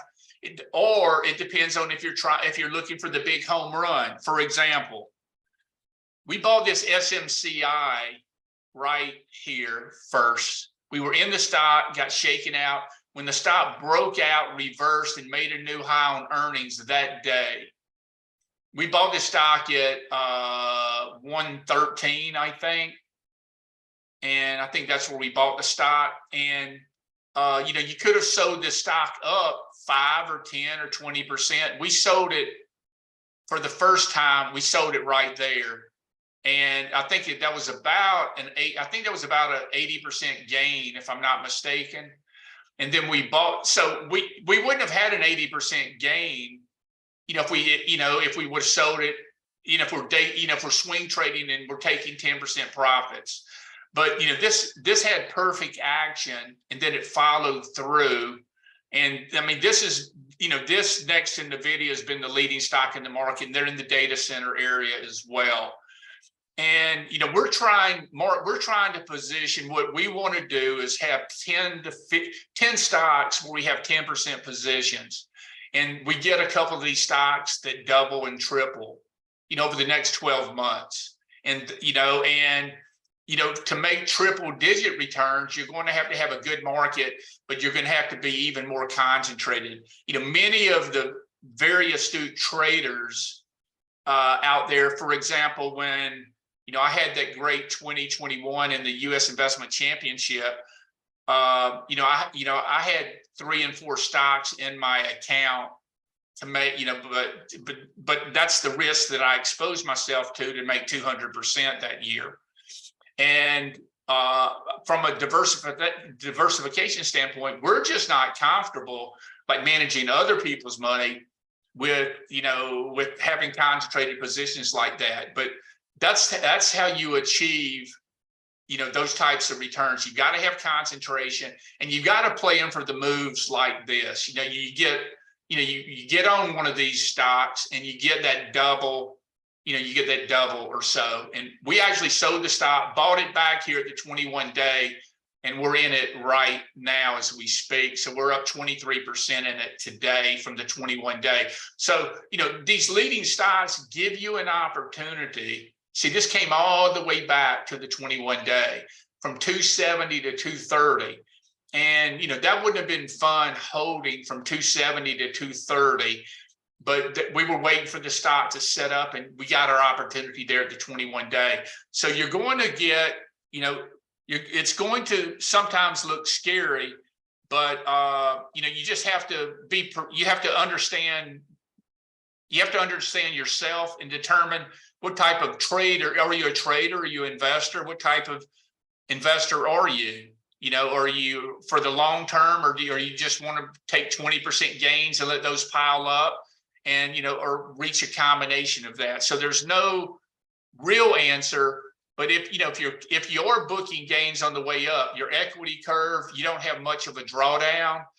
And I find that my equity curve has has a pretty significant drawdown, but that's the price you pay when you're giving up profits because, because you have to compromise something. You have to compromise this stock potentially doubling, tripling, going up tenfold over the next year or two versus taking the 20%. So that's a personal decision based on your, how you're wired, Mark. By the way, a good way, what I found in the past over the last 3 decades is if you get a hold of one of these, if you can protect, once you have a big profit, say 50% or 100%, if you put a stop in to protect 75% of your gain and then forget about it, that handles that. Many times it allows you to go through a pullback, not be stopped out and be there for, the next year or two. But, the big money it's being able to get, a stock and have a big position in that doubles or triples. Like like Palantir, there's going to be a few of these, and it's not outrageous to think that this can be an $80 stock a year from now. The way CrowdStrike moved. Hey, Roy, where would the next entry point on Palantir be? I know it's a high tide flag. I'm not sure where the pivot is. Okay, that's where the pivot is. It's breaking the down. What you would like to see is you'd like to see it get tight, like here. Okay. You'd like to see it get tight. And then you'd like to, ideally, then you'd like to see it break that out. This be your pivot right here. Okay. And there's that 1716. It's 1716. I think we have a 7.5% position here. And Wes and I are thinking about going to 10% at 1716, 1717. And, but, you had to pull back to the 21-day, which was, this was, that was, pretty, and we hadn't done any selling in it. So that was pretty, choppy in here. And stock came down on no news. We held it here because we were convicted and we had bought it up here, bought it at, a lap 10 and 1070 or something like that. So we could hold it for this pullback. But, at 1617, there it is on the weekly.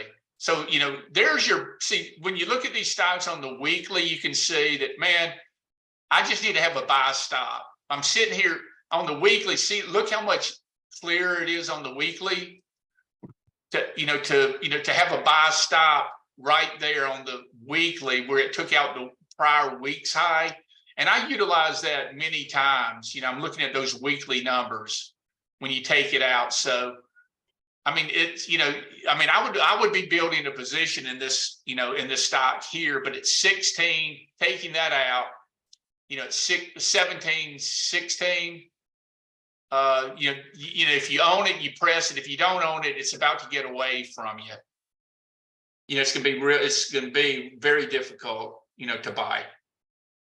I got shaken out on that pullback and I lost my position and I'm frustrated because it's very tough getting back into it. Yeah. And this is one of my biggest positions personally right here. Yeah, go ahead. Ravneet. You look at the Anchor VWAP on this, or if you draw it, I'm not sure if you use it, but there seems to be heavy resistance right over that 17 mark where you have the line drawn. Yeah, I don't, market, Brian Shannon's work's pretty, it's excellent. And, and he's written a book on that, on volume weighted average price. And we don't have, Market Smith doesn't provide it. I'd like to see it to see where it is. So, so you've got resistance at 17, 16, did you say? Yeah, it's like a range, right? It's not a clear set mark, but it's right around where you've drawn your line. Yeah, and that's where it seems to be. Like it's tightening up for sure. And I got knocked out of this one as well. recently with the pullback. But yeah, let's Yeah, see. I would- Hopefully it tightens up a bit, like you were Yeah. mentioning, and takes off. You know, Jim Ropel's a friend of ours. We follow him as well. And this is one of his favorite positions as well. And, you know, he's a pretty big IBD guy. This is one that this is right at the top of our buy list. And so for you guys that have missed something, you know, you've got a little bit of FOMO. I was looking at this 2 days ago at 26, where it came down to the 21 day. And you can really get, you can get very specific in this and see, there was your buy point. Stock was up $1 2 days ago, and I didn't want to quote chase it. And then this was at 26 and change, and now the stock's at 29 in 2 days. And I was, you know, this has got a real constructive base and, you know, excellent revenue numbers. And this is one of those fallen angels too. See, this is where I think this is going to propel. This is what's going to propel this bull market. It's going to be stocks like this, see, that got crushed, and that, you know, and these are all IPOs, and that are, you know, the institutions they've gone through the due diligence phase. And now, you know, you've got some accumulation. It's still the due diligence phase, but the real move, see, the big move, the multi-year move doesn't happen until way up there. So, you know, I think that a lot of these stocks, you know, they're going to work their way higher, you know, over the next year. And this is, I mean, this is where you can find a lot of the stocks that double and double. And, you know, you can look at the 2020 bottom. You know, the 2020 bottom, you can look at Tesla at the 2020 bottom. You can look at Shopify. You can look at Spotify. You can look at Shopify, see at the 2020 bottom. Look at the 20, well, this bottom, there it is right there, see.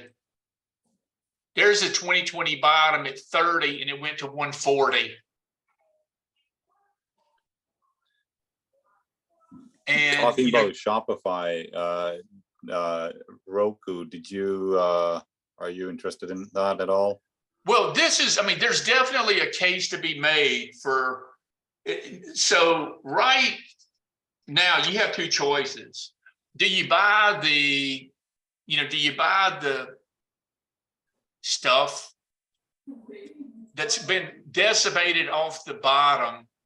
The Kathy Wood stuff that was down 70 and 80%, or do you try to put money, in NVIDIA, in Fortinet, in, those companies? Now this Palo Alto Networks, you have tremendous overhead with that one as well. But a lot of these stocks in the Kathy Wood area are setting up. See here where the stock moved up, the bottom's in, and now there's your pivot. See right there at 75.45. There's your pivot at 75.45, which is essentially here. So you have to be watching a lot. You don't want to pay up, then something's up 11% down here with all this overhead on one day, because it could reverse on you just like Zscaler did today. But that's the choice that you must make yourself. Do you buy Roku? Do you buy, let me look at a couple of these that was yeah. So there's let me pull up DoorDash. On the weekly, looks good. Yeah, and see, there's your pivot. See 69.34, and you're above it. But the numbers, Better on the weekly, actually, Roy. Okay, let's pull up the weekly. I love the CEO here, and look at this after this devastation. This is, I look for this stock to work its way higher. But if you're buying it for a trade, it can pull back, see, to the 10-week. That's 11%. You have to always be conscious of that 10-week. But you have stocks like this that have clearly, they have clearly bottomed. You've got stocks like Twilio, TWLO, that is down 80%. And look at this stock basing here. and look at it turning. I mean, you've got to look at this closely. Look at this turning on the weekly that's beaten up. And so, you know, if you're a bottom fisher, you could buy it here, and then you press it right there. See where I have the alert, the alert right there? I had an alert right here at 64, and then I have an alert here. What's the alert here at 69.82? See, I had the alert here, which, it hit my alert to buy it today, and then press it at 69.82 on my second alert. So, you can do that. And there's some, let me look at a few others here, like DOCN, Digital Ocean, IPO that got trashed. And look, and then they bought a company and announced an AI initiative right there. There's your stock, coming out of this pivot right there, breaking out on big volume. And look at the stock's earnings, 200%, 155%, 200%, 150. See, we don't believe PEs matter. PEs don't matter in the whole scheme of things. What matters is the growth, the growth of the company. So, this is one that Wes and I were looking at too. You've got a company with 200% earnings growth. And it's characteristic of this. Look at this IPO. See where I have this downtrend line? And this is why we're so bullish. We think all these stocks are going to have legs, and stocks like this, stocks like this can go to 40 to 80. They can go from 8, then 80. The old high was 120, and it's stocks like this can potentially have a multi-year move. The way that it moved from right there to right there, a 2-year move where it went from 35 to 120. So there are a lot of these IPOs, GLBE. See, notice this. I mean, so this was, I'm sure we brought this up 4 weeks ago in our last meetup group, but see how, I've identified a lot of these IPOs that were up big and that, they have revenue growth or earnings growth, and that are setting up. Look at the accumulation, the bars of blue here, down here.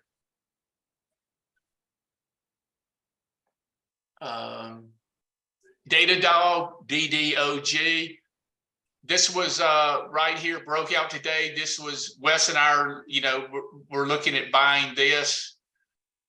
It broke out, gave it all back yesterday, and then it punched through up $3 today. So there's your pivot at 103.80 on volume too. See where volume expanded. Volume was above the 50-day average volume. So so this is again, this is a scenario where you take a look at all these stocks and say, do I want to buy a stock closer to its 52-week high, or buy a stock that's in the the beginning of a stage 2 uptrend after a stage 4 decline.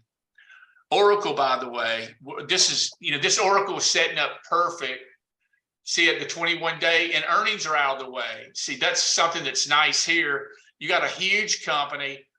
They've got obviously an AI initiative. Stocks down from 127 to 114, and you have your first up day. See, from a trader's perspective, and really from an investor's perspective too, you can buy this stock, taking out today's high tomorrow, and use today's low as your stop. So you can have like a 1 or 2% stop, not an 8% stop, and that's how I would handle something like this. But earnings are out of the way, big company doing blue chip numbers, and that looks great. Look at that. I mean, Oracle's in an all-time high, and now it's just coming back down to the 10-week. See, there's your sell-off to the 10-week. And so this is a stock that's getting right there at the 10-week, filling in the gap. So, the stock looks quite impressive, coming, breaking out after a 1 or 2 year sideways action. Right, I think there's another one as well, DT, I think. Yeah, and so this is like, I mean, we're looking at DT right here. I mean, today, Yeah. and there it is on the weekly. It broke out. See this 1, 2. Look at this. And MDB, we'll move to that shortly. Look how it went sideways. 1, 2, 3, 4, 5, 6 weeks. And then it broke out. See today, there's the weekly. Here's the daily. And the only reason we didn't buy this is it broke that down trend line and squatted 2 days ago, closed at the low of the day. It broke that downtrend line, closed at the low of the day, not good action, shook people out, and then it reversed the next day. And we were very, very tempted to buy it yesterday. And now we feel like, we're chasing it if we buy it, here, it's gotta, and it's gotta give us some kind of consolidation, to the 10-day or something. But this is the breakout on volume. This is great action, and so this is on our focus list. Look at look at the IPO come down and see what's going on. See, this is where the winners can come from, guys. Like all these stocks that we're talking about right here. This is where the stocks. Look at this MDB. So this MDB is, we own this stock, and we're going to probably press it. And we didn't buy it. It was down like 8 or 9 or something yesterday and then came all the way back. And and we're in the stock at 405. I think when it broke out of that 398 area. I think we bought it right there, and we're looking to average in it and to round out our position. But this was really good action where they took it down and then it closed at the high of the day. But we just want to see it. Let's see if it'll recheck the 21-day and turn, or let it build that right side of the base. But look at the numbers. By the way, their earnings estimates, they beat their earnings estimates by 100% for the quarter. So, the estimate was for like 25 cents, and they came in with 56 cents. And that's why the stock moved here. So this is a stock, by no means is it over. And you think, look, the stock's doubled. So it's broke out there in May. Bull market began here, went sideways, then the earnings report came. And now that's what you're looking at. Look at this beautiful, same type of structure, see?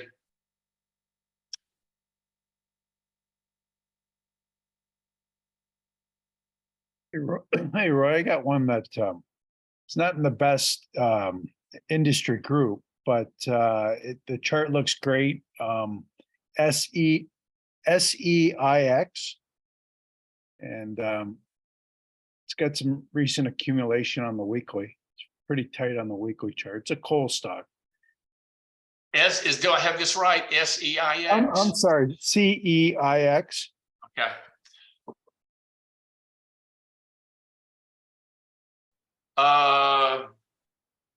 First, I want to look at the numbers. The numbers are outstanding. Look at this. The numbers are outstanding. So they're in coal. Yeah, I'd seen this before. This was look at these numbers back here. $13, $22, $23. And PE's at 3, not that we look at that, but I mean, gee whiz, what's going on here? But earnings up 900%, 59%. And you've got an early turn here. See the stock, it's above the 200-day. The 200 days just turning up. The 10-day, there's really your buy point right there on it, Brad. Yeah, that's where I got in. I mean, there's your, yeah. So there, I mean, that's a perfect buy, when you're sitting there. It came in, you didn't, you weren't stopped out on any of it. And, the numbers are good. Now, when you get a position like this, let me just share with you from a trading perspective, what we're trying to do is make as much money as we can on the positions that we have that are working. So, taking out this pivot, the proper strategy would be to press that position and double up on it.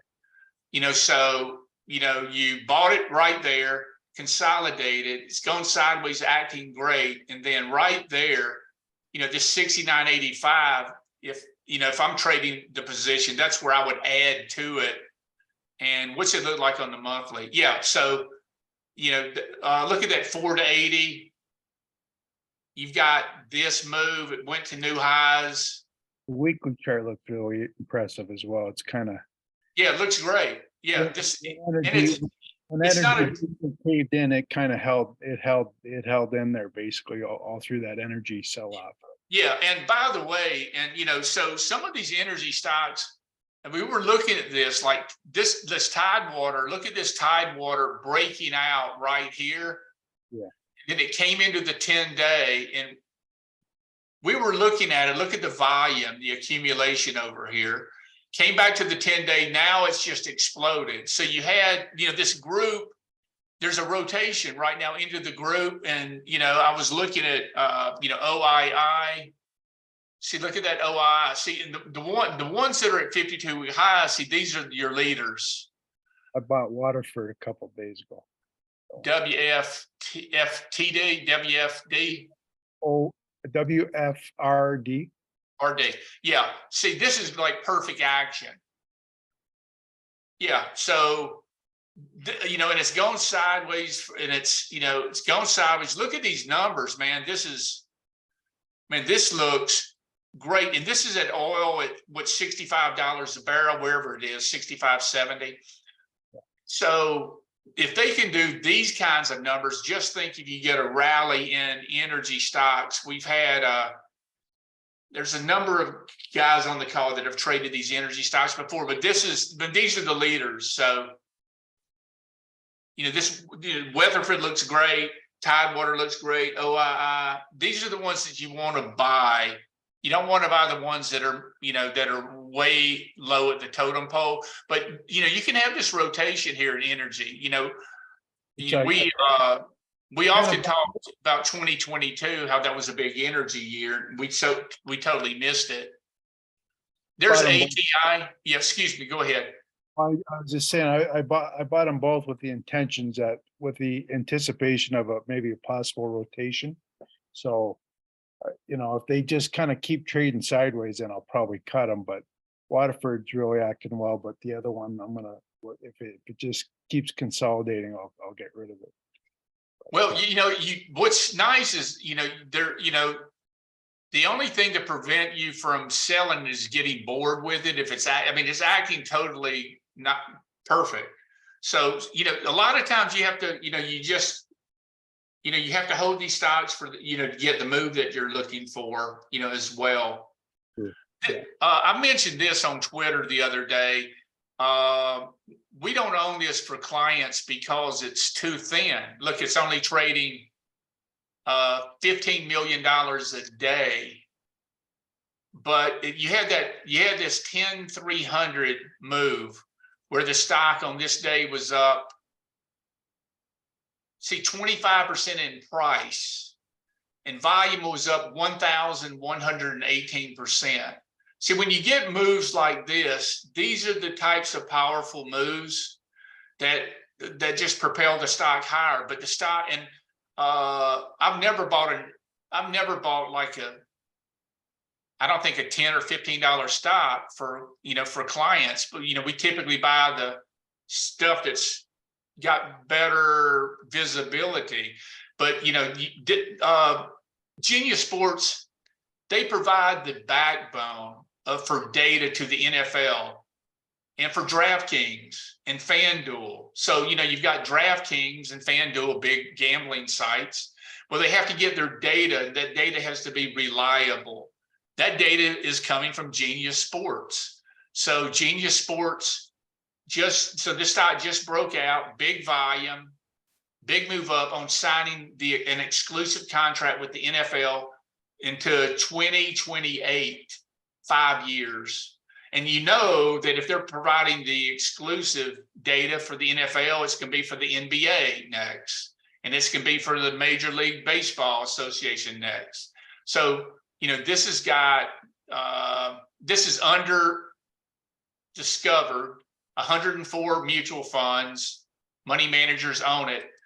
And early, but there's the characteristic, if you're looking for things that are up on big volume.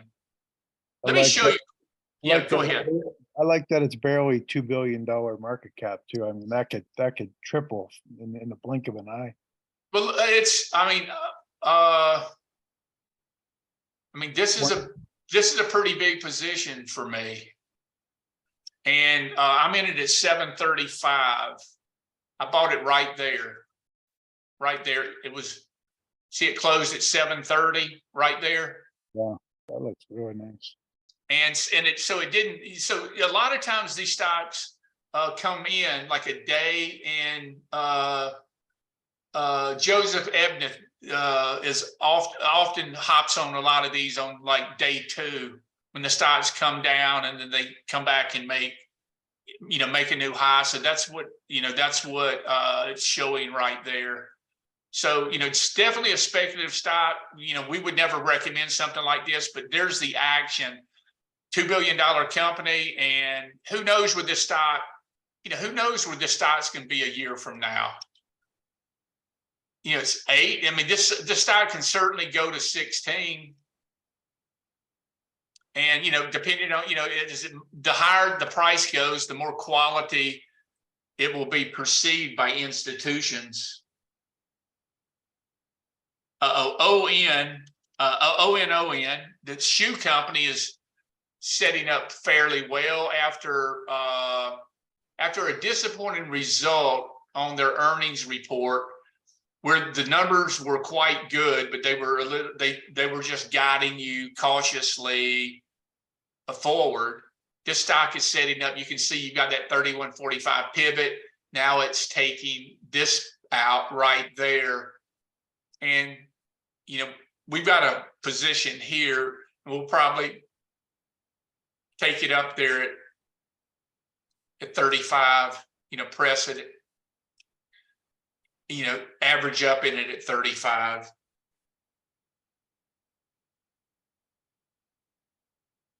Hey, Roy, do you mind taking a look at Kava? Kava? Yeah, CAVA. This is it's definitely on our focus list. Wes was talking about it today. And Wes was saying that the two fast food joints that he will continue to go are CMG, Chipotle, and Kava. And they only have 263 restaurants. I've been here. I love the menu, love the quality of the food. It's that Mediterranean food, and it's an IPO. It's put in this IPO base, and if this stock takes out that high, we might buy it taking out the high. It got sloppy right down here, and it just needs to tighten up. You go back and look at it. If you did buy it at 38, then you're having a little FOMO about missing it, but you're going to get your opportunity. But we like the restaurant, we like the theme. We think that they can cookie cutter that baby, across the country. What's your experience with the restaurant, Ferris? I personally don't have one in my area, but I have some friends and family that say they love it as well. When you look up reviews online, it's all very positive. I actually tried to buy it on the initial hook. Yeah. So when it kind of hooked down and kind of came back up. Yeah, I got it right early in that hook. Yep. Yeah, around the 40. Problem is it kind of formed the double bottom So it kind of was up more than 10% and then just came right back down. Yeah, you've had a couple of these, Took like, me out. these IPOs, see like Mobileye and see if their Mobileye's trading got, so it got kind of crazy in here, but then you had your buy, look how hard this was to buy. See if if you're using the first IPO base, it's right there and you got shaken out. Then, you could have bought it right there. You had a 30 to 37, then you would have been shaken out, probably coming back to 28. And then, if you bought it there, there's the trade from right there to there, 38 to 48. And just look how wild this is. So, I don't think we ever trade. Look at this drop. That's when I think they announced the secondary. I think, not sure, but we'll see how Kava trades. But if it gets tight, it can set up. This snowflake. This is sort of one of these bottoming type of patterns right here. It's bouncing off the 50-day, and we bought this at 180. We bought this, I think, right there. I think at 185, right there, and we want to add to this one. And good numbers. They, tech company stock moved up on the AI. It came back, recovered after its earnings periods going sideways. And this is widely owned by the institutions. Look, you've got 1,600 institutions that are in this company. And, it's definitely a laggard, but look, and look at how the stock is acting. See, there's here's again, this downward trend line on the monthly that I constantly am looking at, that I think this is where I think all these stocks are going to work their way higher in my view, along with Wes. Have you taken a look at JFrog? The ticker is FROG. Just in passing, its stocks really, 230 mutual funds. It's thin. In that enterprise area, it's pretty whippy, but it's, you've had a nice little recovery. The numbers are quite good. I mean, the numbers are small, but, it's a small company, $2.8 billion in market cap, but, you've had really good action. And there's the move down. It's building its base. So, it's promising. It's definitely promising. I don't know anything about it. Provides binary repository management solution for software distribution, but it's setting up for sure. I think they do kind of the liquid updates on apps so that you don't have to go in and update on a continuous basis. So they work on the background. Oh, that's nice. Yeah, it was a promising company when it came out, but you saw what it did. It just went. So those are apps. Those are automatically updated on the enterprise area. Yeah, it's a company that helps service the update functionality on apps. So useful, but yeah, very useful. How are you guys going to position or potentially play tomorrow? Is it no news? Is it big news? Is it we're 85% invested. We got kicked out of Shockwave.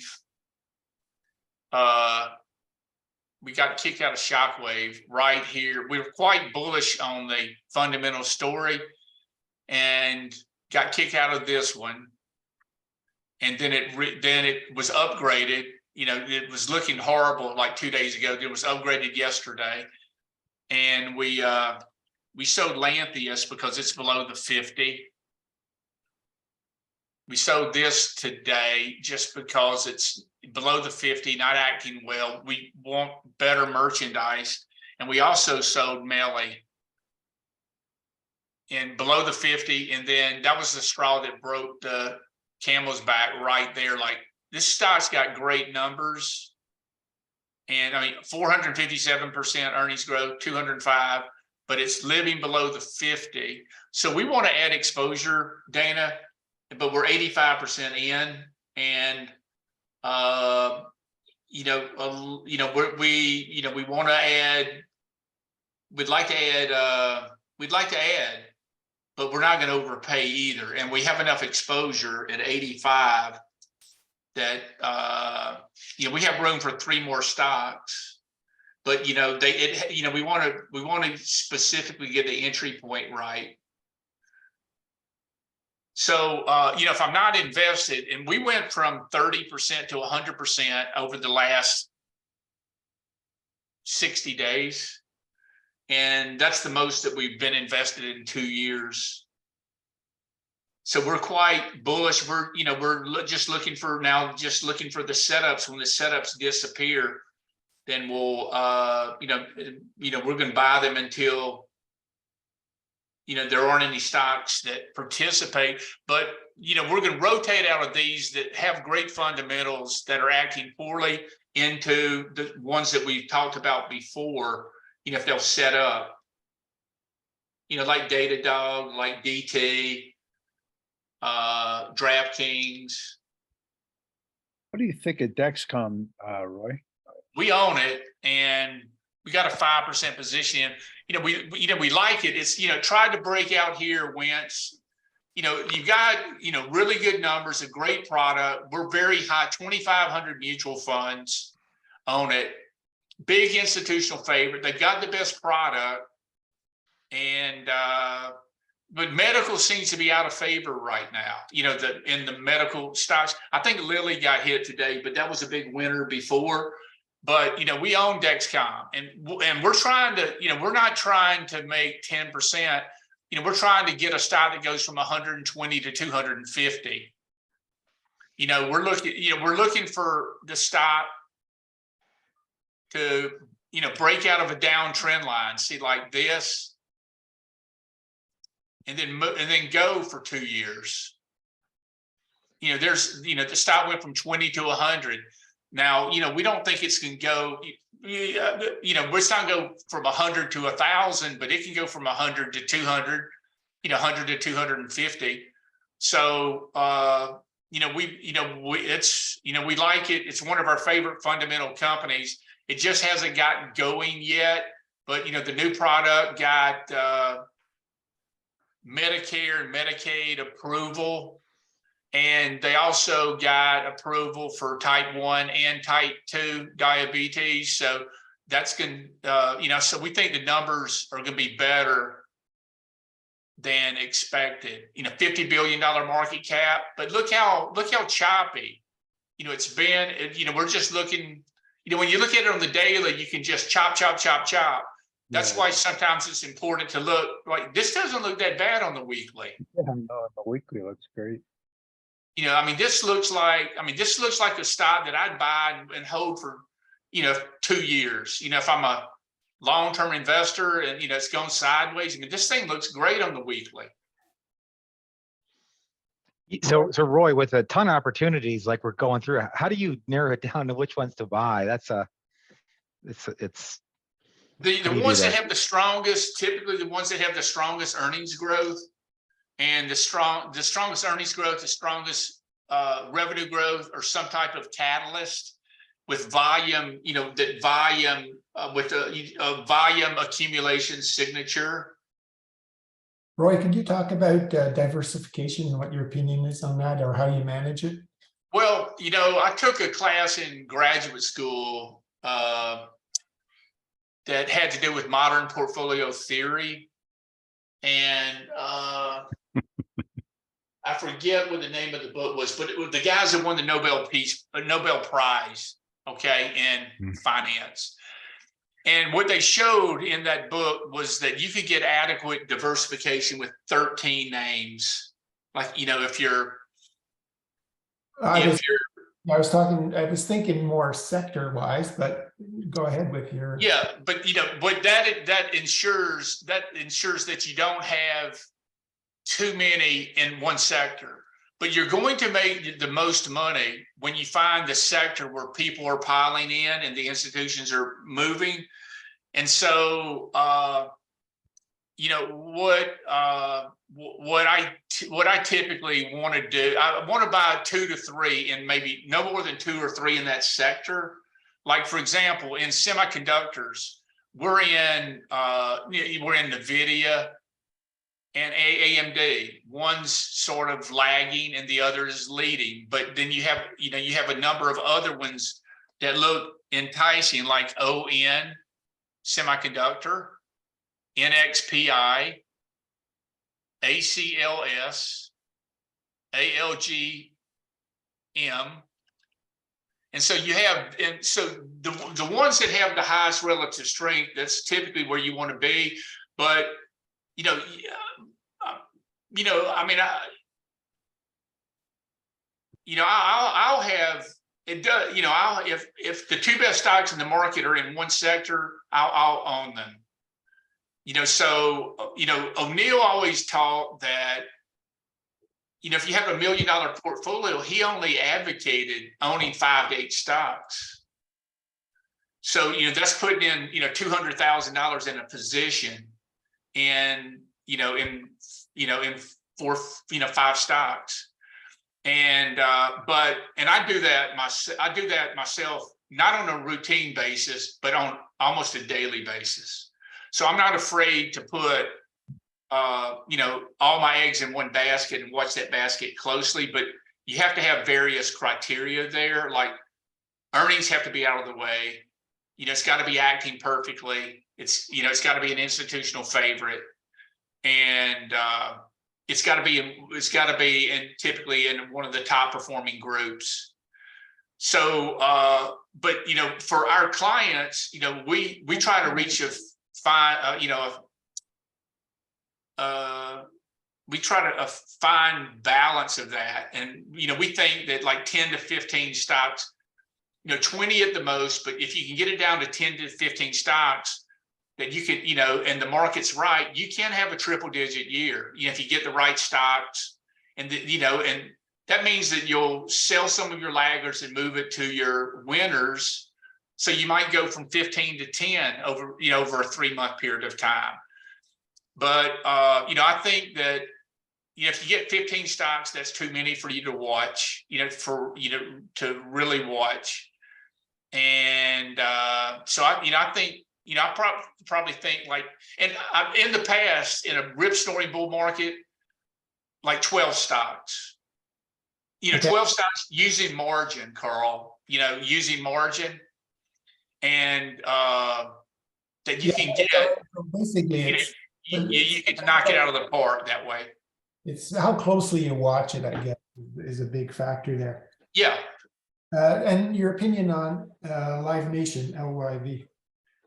LYV, I owned it in the past. It broke the, I loved it because, I thought it was a rebound on the economy, rebound in leisure activity. And I mean, I own the stock. It's been off my radar, but I can see where it broke above the 200-day right there on volume. And there was just signature right there. See the volume, there's your catalyst. See, a lot of these stocks, if you follow the volume and the stock, let me see that day. See, volume was up 258%, a little short of that 300 that I'm looking at. Price was up 15%, but it came to above the 200-day, which would be, a buy back above the 200-day. And, the numbers are quite good. You got institutional, ownership. And it's kind of, it's one of these fallen angels, that's now it's firming up. I mean, we own the stock at some point, I believe, last year. It's sort of it's turning the corner. So you're seeing some of these, see like this Airbnb that I was looking at this Airbnb. Look at how this exploded. You got everybody in it, but it's gotten some bad press recently. So it's interesting that, mean, I think they had to cancel, like they withdrew like 15% of their properties because of bad publicity. The properties weren't worthy of renting or something like that. I just barely remember the headline. But we own this stock. We had tried this stock earlier because we thought, a turnaround the economy, a huge total addressable market. It moved up on the last earnings report. Yeah. Oh yeah, this is one I think we actually carried this into it moved up on the earnings report, went sideways, setting up perfectly right here, ready to break out. And then it just totally collapsed on the earnings report. And we got, this just shows you, just a couple of months ago, see, there's still potholes out there. And when these stocks start going up on the earnings reports, like this quarter, those are the ones that you're going to be wanting to watch. What about ELF, ELF? It's quite extended on that one for sure. We're looking at COTY, by the way.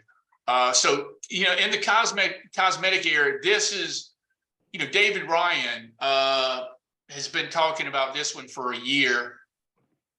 And, this is clearly where the stock broke out. Look at this beautiful breakout right there. See, that's, this is when you see the breakouts, look at that on volume, and it was on the earnings report. And there's your catalyst. See, when you're trying to decide, how do you narrow it down? Watch the earnings reports. Earnings start this Friday with the bank stocks. Watch for the pre-announcements that are positive. Watch for the stocks that react positive to the number. And remember this, the first day that it explodes higher, that's not the day to sell. That's to tell you that institutions are buying it. That's the day that you must be in, like within a couple of days, or you're not, or it's gonna move up, 20% on you, and then you're gonna be chasing it, and you don't know if it's, it's gonna be driving you crazy as you watch it continue to go higher as the stock continues to move higher. So ELF, it's extended, it's gone from 30 to 100, it's tripled. Everybody's using it. Not everybody. Women are using it, and the cosmetics I think are reasonably priced. Apparently, they're well received, and the numbers show it. See, look at the numbers. Very solid numbers, great financials, stocks. There's the. I wondered if it was over here. Stocks had already gone. It's gone up fourfold. And then that's the last earnings report. But, this is what, if you find, this is what you want to see. You want to find these that move up to new highs on the earnings report. They go sideways, they go higher, each subsequent earnings report, see, earnings report. So watch out for that. It's just, I think I just missed the boat. I missed the boat here, Mike, on this one. And so, look at it on the monthly. Jeez. So. Hey, Roy. Roy, look at the Oprah. Who? It's Oprah. OPRA. Oh yeah. Yeah, that's it. Yeah. Let me point this out. See, before we move to Oprah, and that's good. That's a stock that showed up, and they're in that AI area, in the browser area, apparently. But this is, see where I have this trend line drawn? See, that's a 4-year breakout. So this stock hadn't made any progress. It got hammered. There's the IPO, the turn, and there's the 2020. See, there's the 2020. But if you took that 2020, month out, then, it's right back to, a 52-week high. And then it just continued to move higher. And look at this, the shakeout, and then the move higher. Look at this. This is the monthly. 1, 2, 3, 4, 5, 6, 7, 8, 9, 10, 11, 12, 13, 14 out of 15 up months. It's like a green line breakout for Dr. Wish, I guess, talks about, right? It exactly is. And And you're getting that green line breakout on Palo Alto Networks. Look at the green line breakout on SMCI before we go back to Oprah. See, there's your green line breakout. Yeah. Where right there that month.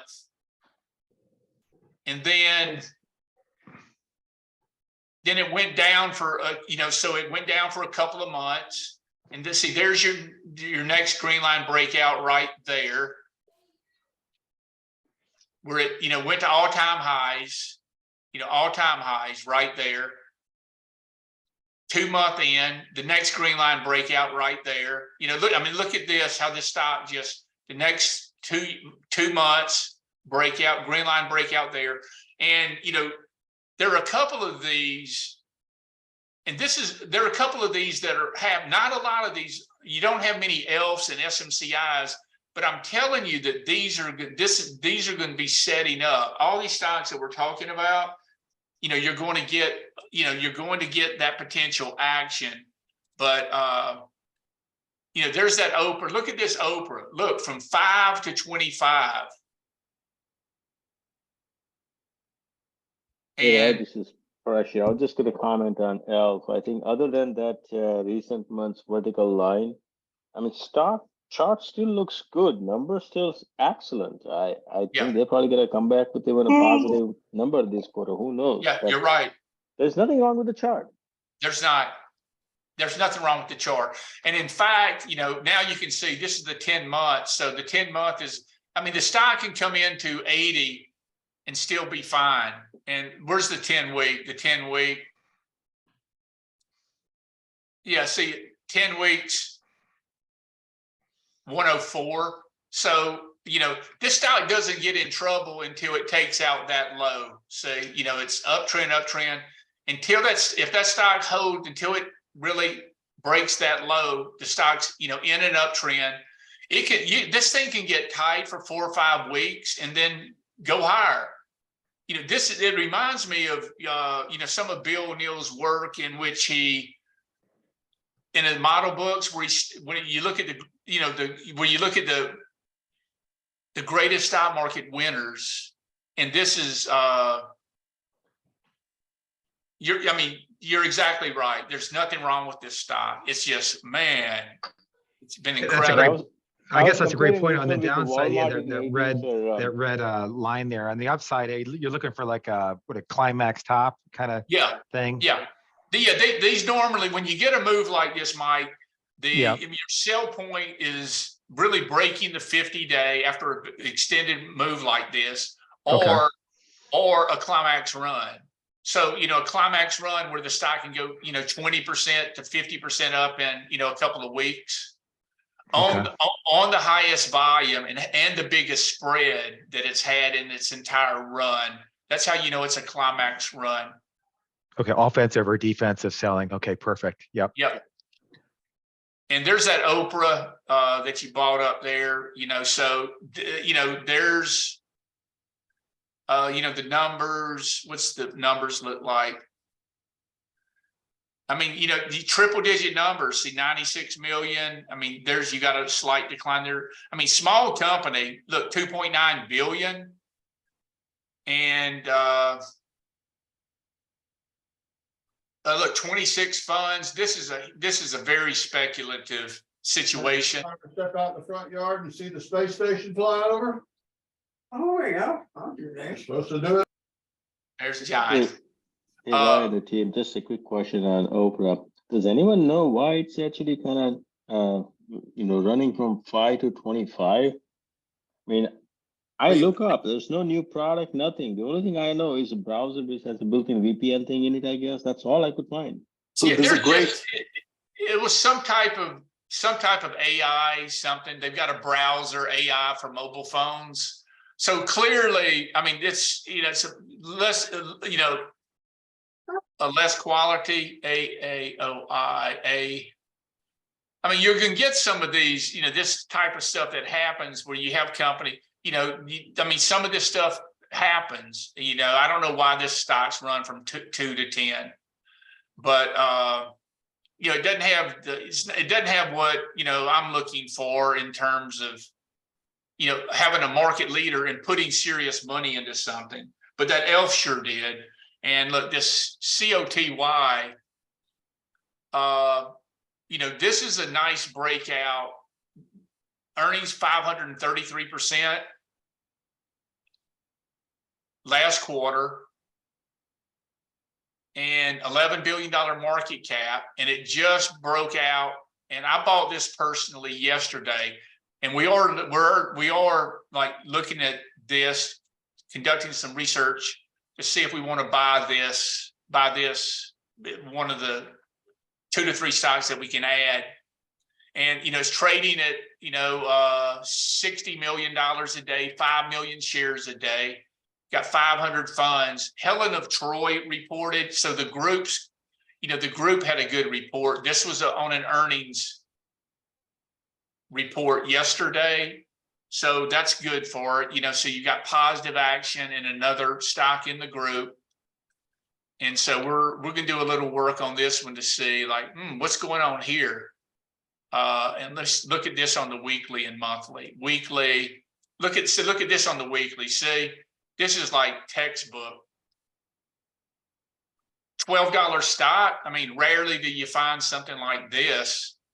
I mean, we normally, but there's, there's the look, same kind of thing. Look at the IPO base. Sitting there, just broke out. Yeah, somebody in a chat window says something about Kim Kardashian news or something the other. Okay. ITC. There's the biotechs, like our favorite biotech is this AXSM. And they've got a drug that's for major depressive disorder, but they announced a secondary, made new highs. They've got numbers, they've got revenues, but they announced a secondary, and this bumped the stock down. When you see a stock that breaks down like this, you want to see how fast this stock, fast it recovers. That's how you can determine this, the quality. You want it to come back, you want it to come back as quickly as possible. But, in that biotech, there's going to be some stocks in the biotech area, that move, but they're lower quality. But, I think if you look at the indexes, like there's the XBI, it certainly makes sense that a lot of these biotechs, they're trading at the bottom of their trading bands. So, I believe this is going to catch up and get back in favor. And that's, I think you can see all these industries. So you have plenty of time from all these industries to catch up, and turn. IBB, BBH, and, you can see biotech, when they turn, they've had some, tremendous runs over the course of, several years. They're definitely due, but you want to see the ones that have earnings. Here's the organ transplant company, that has the devices to ship your organs with warm blood. This is an interesting setup. It broke out to new highs. Small company, 2.8 billion. But that's a great breakout on volume. This stock is setting up nicely with, if this is the new standard, and apparently I saw where some data, it's alarming that something like 70% of donated organs, they don't get them to the right place at the right time in the right shape. And they've got the devices for heart and lungs, among others, to do this. They've got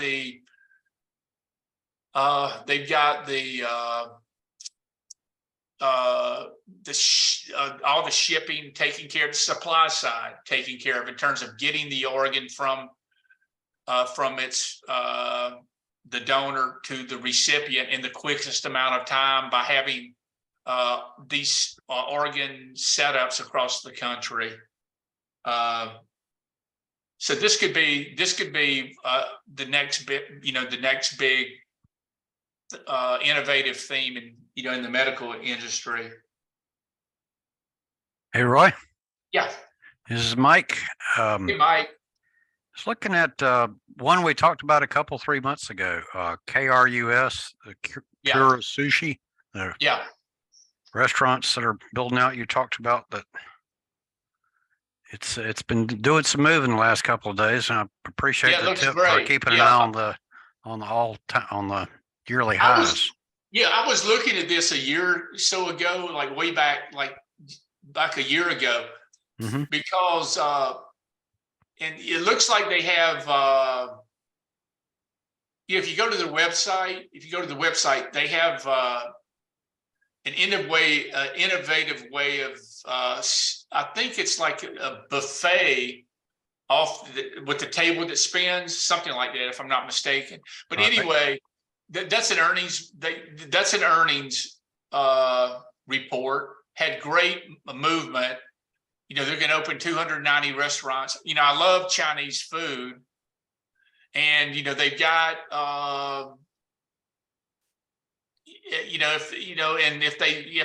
If they launch a fast food Chinese food that's top quality, this is so segmented with mom and pop operations. It could be a big deal. Earnings are going to be up 462%.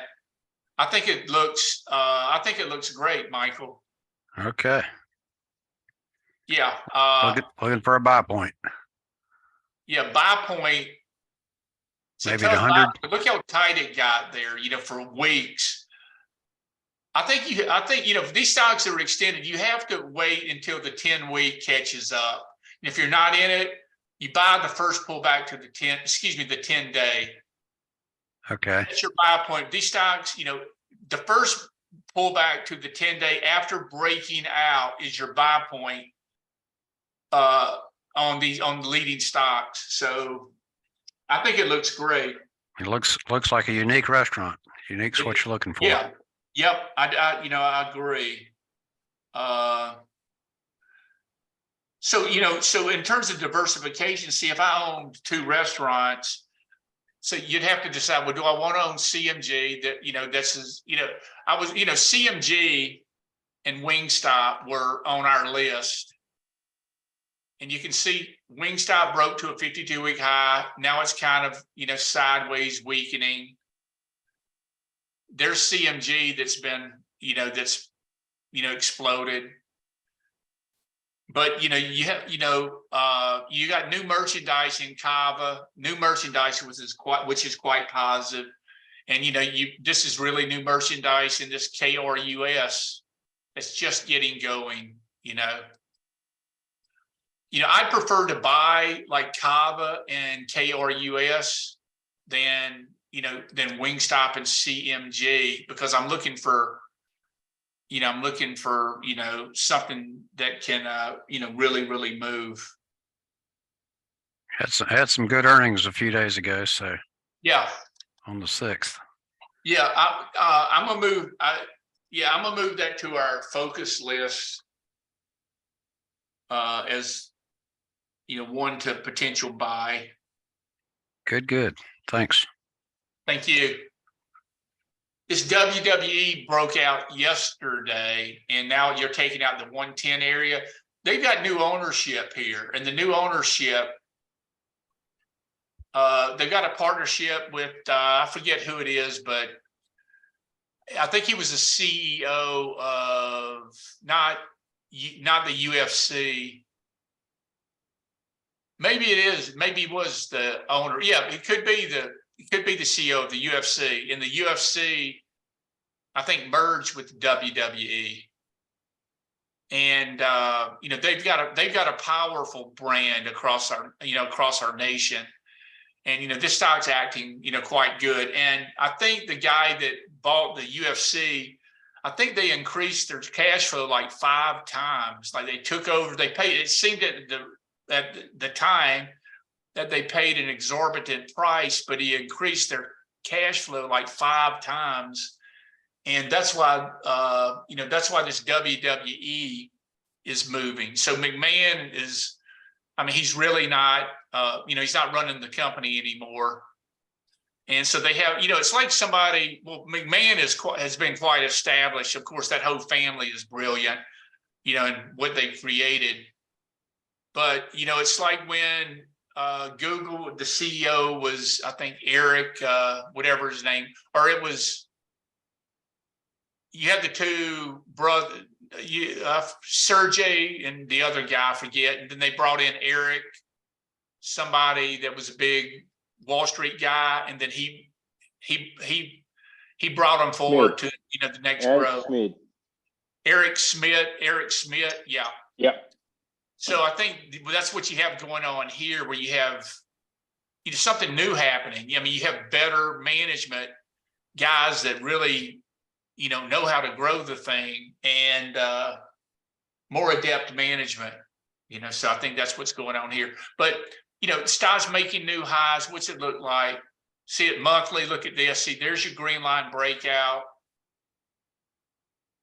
Right there. And that's a green line breakout this month right here. See? And that Eric Wish is, he was a mentor of Richard Moglen. Many of you guys know Moglen, who's interviewed Wes and myself a few times. We've been on a number of their calls at Trader Lion, and he's got a great video where he talks about this green line breakout concept. I would highly recommend you attending it. You really gives you some perspective about getting in some of these leaders and hanging on to them. And getting, having something that can potentially change your life. Hey, Troy, I was just going to ask, what is green line breakout?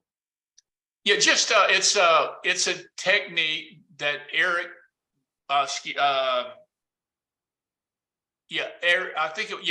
Eric Wish, Dr. Wish, discovered, and where stocks make all-time highs.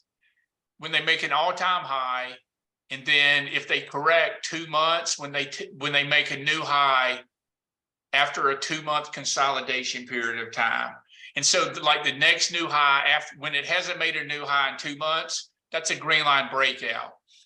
And his YouTube video has shown, a number of examples like Cisco and many stocks that I've traded over the years, where these stocks consolidate, then go higher, like potentially this ELF is setting up, where you get a stock that goes up tenfold, over the course of a couple of years.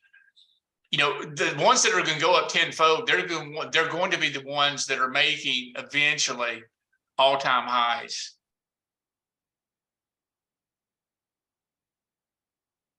This LI is interesting. China is. This is the only Chinese company that hasn't cut their pricing, and we're looking at this one. But China is, China's declining, but yet this stock hasn't come in. And the other Chinese companies, XPEV and Lucid, they've all cut their prices, and Li Auto has not.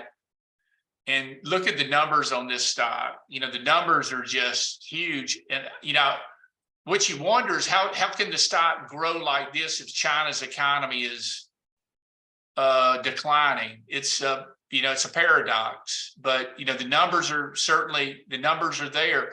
And look at the quarterly numbers that are coming up. See, they're going to be easy comparisons. See, 2.5 billion to 2.7 billion. To 1.3 billion. So see, they're going to accelerate this quarter. And so, the companies that have the most powerful movements, in my judgment, have been the stocks that have triple-digit earnings, 100% earnings, and 100% revenue growth. For you to get it like this, that's huge leverage. And look at this stock. See, this stock is close to an all-time high. So you can see it might consolidate right here, but look how it's come up. And this would be nothing for this stock, you know, to take out this all-time high and then double from there. So, you know, this is, you know, this potentially is $100 stock, you know, in a year from now. Looks, you know, it's just now it's going, you know, it's finally going after going sideways for, you know, going sideways for 3 years. The real move takes place.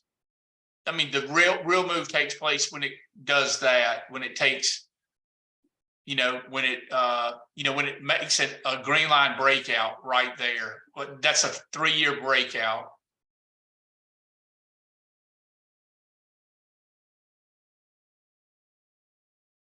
Confluent CFLT. That's another one of these IPOs that you know, it was a buy today, and then you know you would potentially press it at 37.52. That's how you would handle it.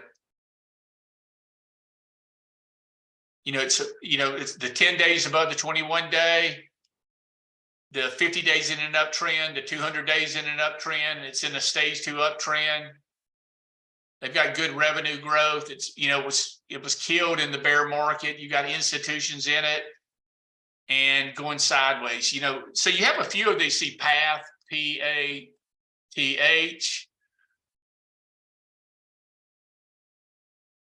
You know, this, so you know, this is what you have to contend with, guys. See, these stocks that have gotten crushed, look at this, gotten crushed, are they going to be big winners? And I mean, these are all these stocks are potential buys. You just can't buy, you know, every single one of them. And they're in the AI space as well. See, this was a buy today, breaking the downtrend line. And so the move, it's not, if I'm trading this, the move is not to make it and, you know, and buy it today at 17 and sell it at 20. It's to buy it here at 17 and double up at 20. And then, you know, then you see where the stock can go. Can it go to 25? Can it go to 30? And, you know, and you have at least a 10% position, you know, in it. So you want to try to make, you know, concentrate your dollars, move it around so that you can get, get a couple of these stocks that can double, and they're just setting up right here.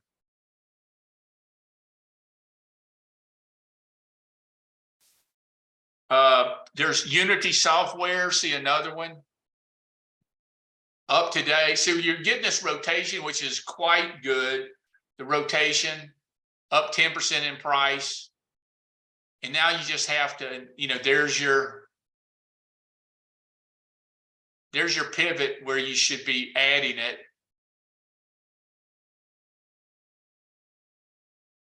You know, right there.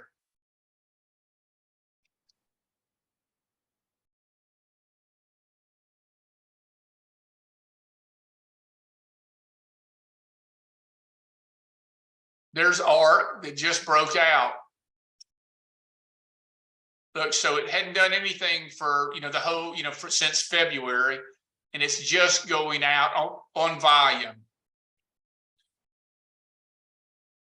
You know, you could use ARC as not just a barometer, but, you know, you could use ARC to allocate dollars for all this beaten up stuff. That's something to, you know, that is something to consider.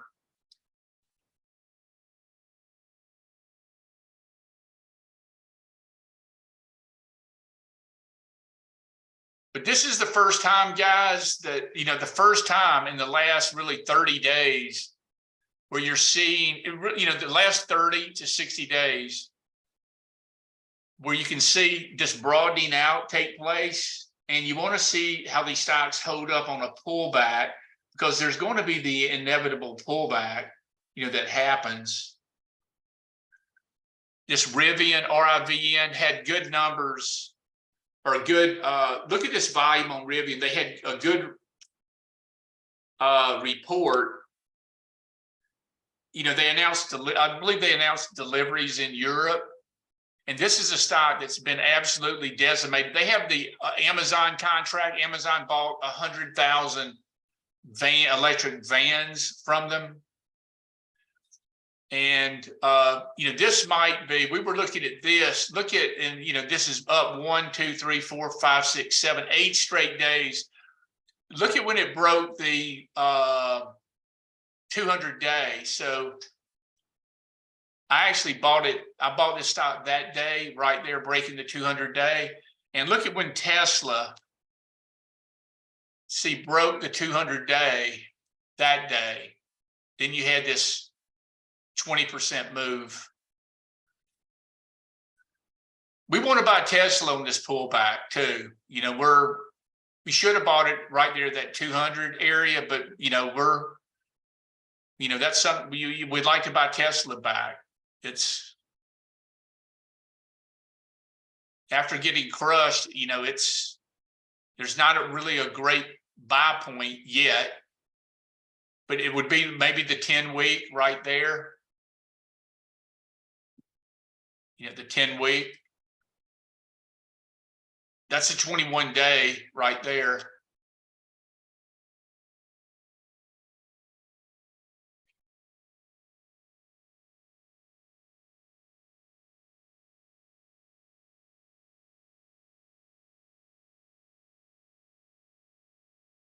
This Genrac's turning back up.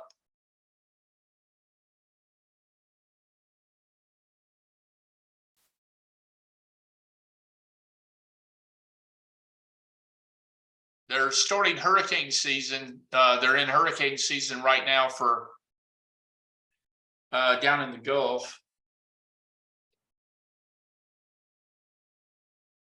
You're right. One more. Sorry. Immunogen, IMVN. It looks great. So they announced the catalyst was they announced some type of phase result.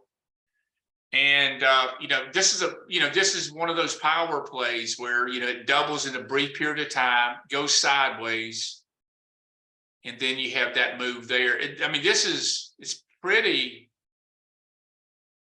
I did not buy it. I did see it,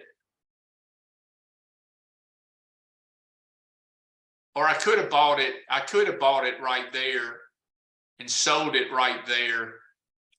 That's probably what I did. I've been following it, and then I didn't buy it on the breakout there.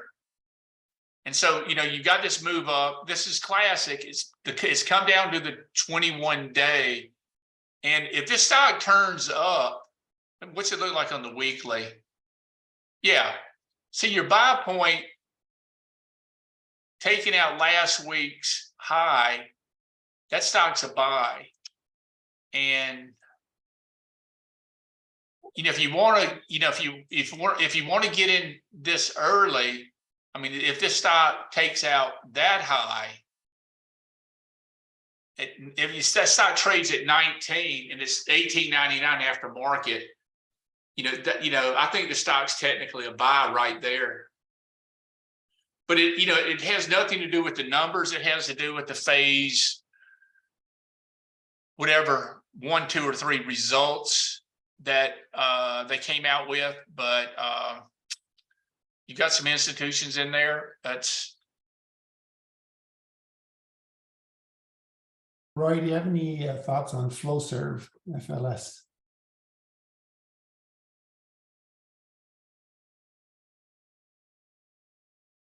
This is a company that's their headquarters is here in Charlotte, I believe.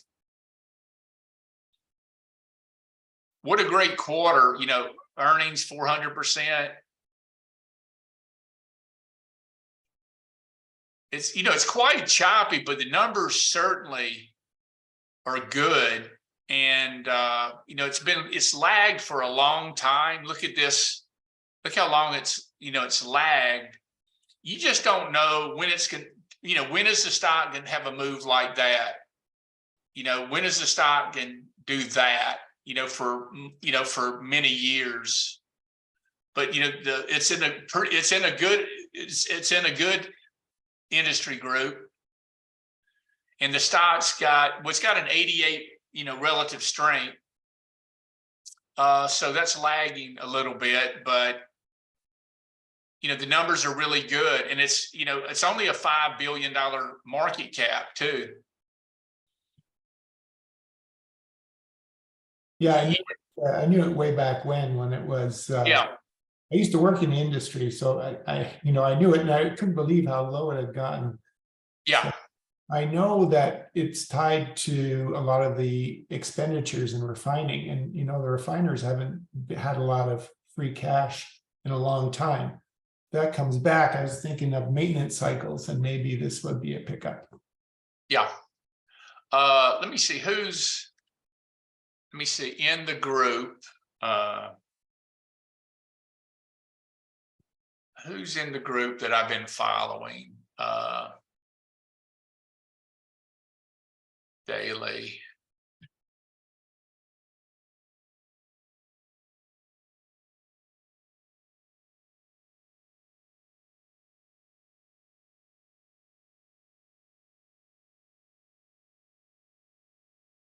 Oh yeah, this ITRI. Let me see, Ingersoll Rand, ESE.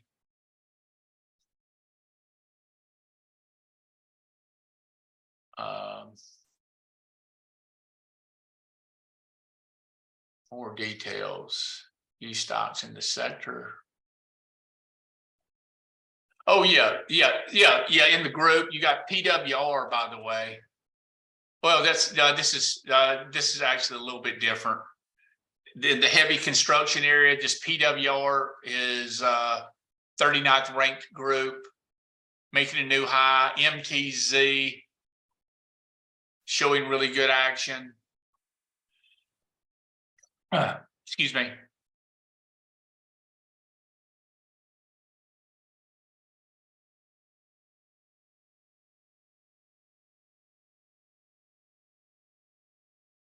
So guys, we have a lot to choose from. I love this service now. I think they're one of the best software companies out there. Look at that on the weekly.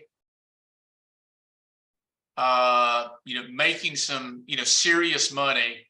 I love the CEO of this company. The CEO is great. And stock's just consolidating, doing,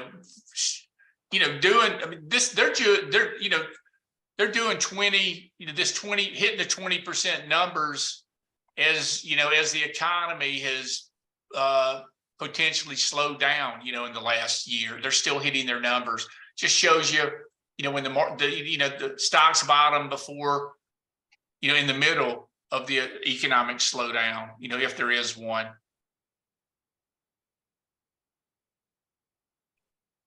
Roy, what does RS mean exactly? I know RSI. I'm not sure that I know RS. The RS is the number is a rating of how that stock compares to every other stock in the database. In other words, if it's a 95 RS rating, then it's outperforming 95% of stocks in the database, over, I think it's over the last year.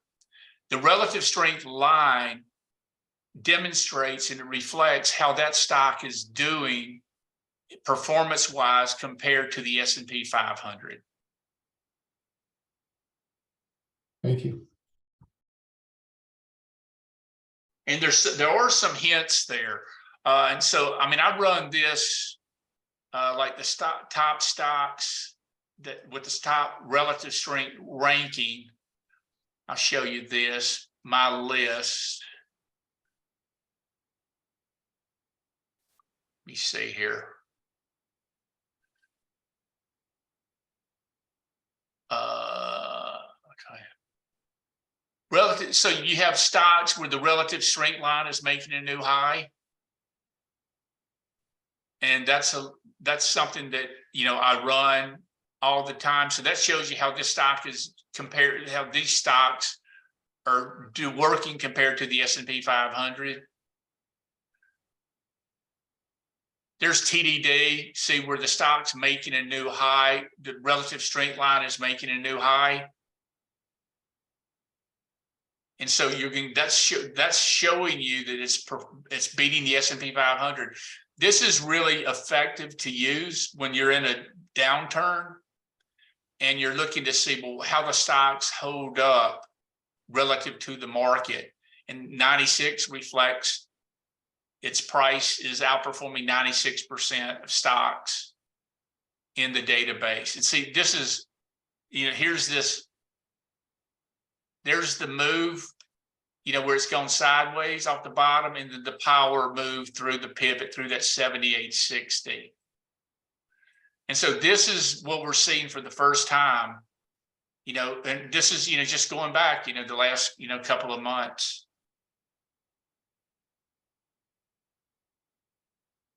Oh, this, housing stocks, Lennar, this has been quite strong. When you look at these housing stocks too, you can make the case that, when they move, they normally move, for a couple of years, and we move like from the bottom a year. You can make the case that, these stocks can move for many, for, a number of years, in the cycle. But you got Lennar, they all trade alike, Toll Brothers, PHM. The leader though is this green brick, GR. It's a smaller one, but it's come back. Look at it. There's the earnings report. It powered ahead from 40 to 60. Now it's pulled back to the 50-day. This is an interesting pullback candidate right here. And they're in Dallas and Atlanta. So this is interesting. If you think that, housing's got a long runway, this is a housing stock that we have strong relative strength ranking.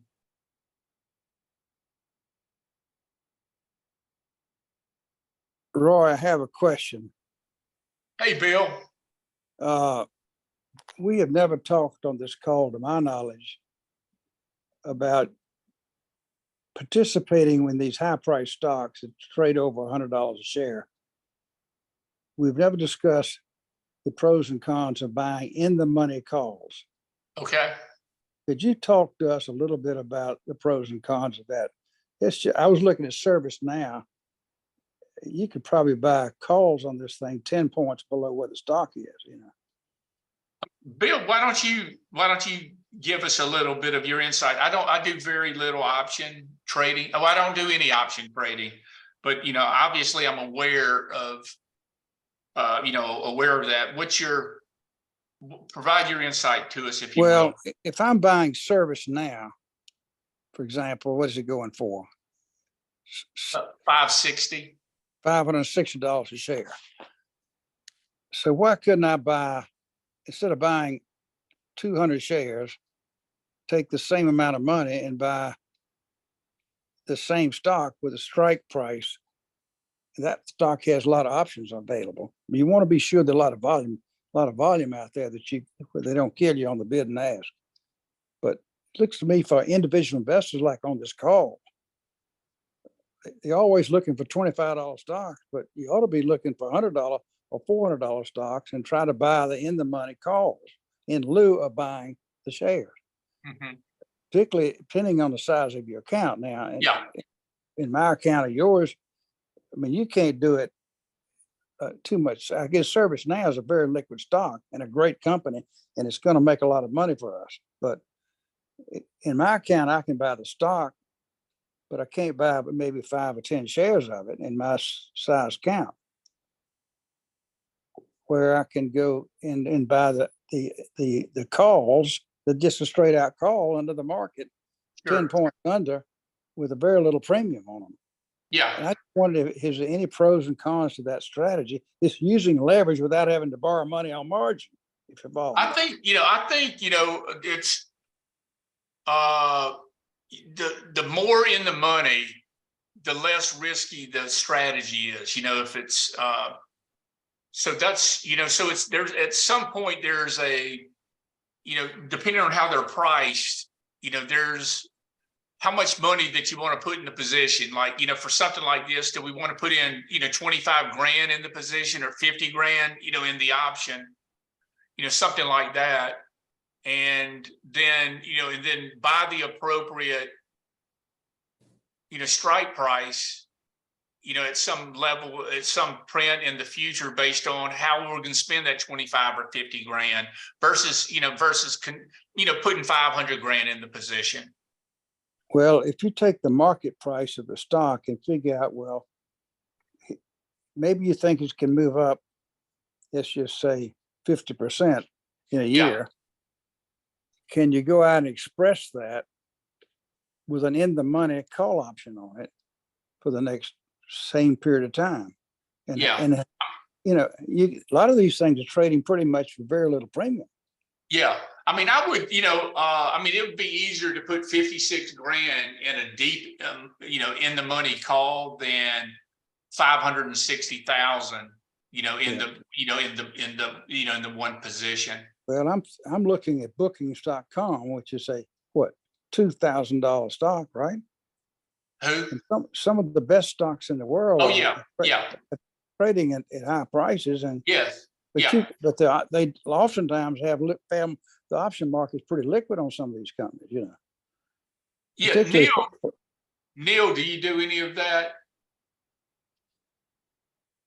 Well, the only drawback I see to it, I mean, that's a good point, Bill, that you can get a leveraged position with a lot less money, but going far out, there's a premium on that call. And if I were to do that, I would probably do a call spread and get some of that premium out of it so that, hopefully I could make something, because if the stock sits there and goes nowhere, you lose that call premium that's added on to the top of it and so forth. So that would be the only way I would do it and everything. If you get a deep in the money call, you're certainly going to get out with something if the bottom falls out of the stock.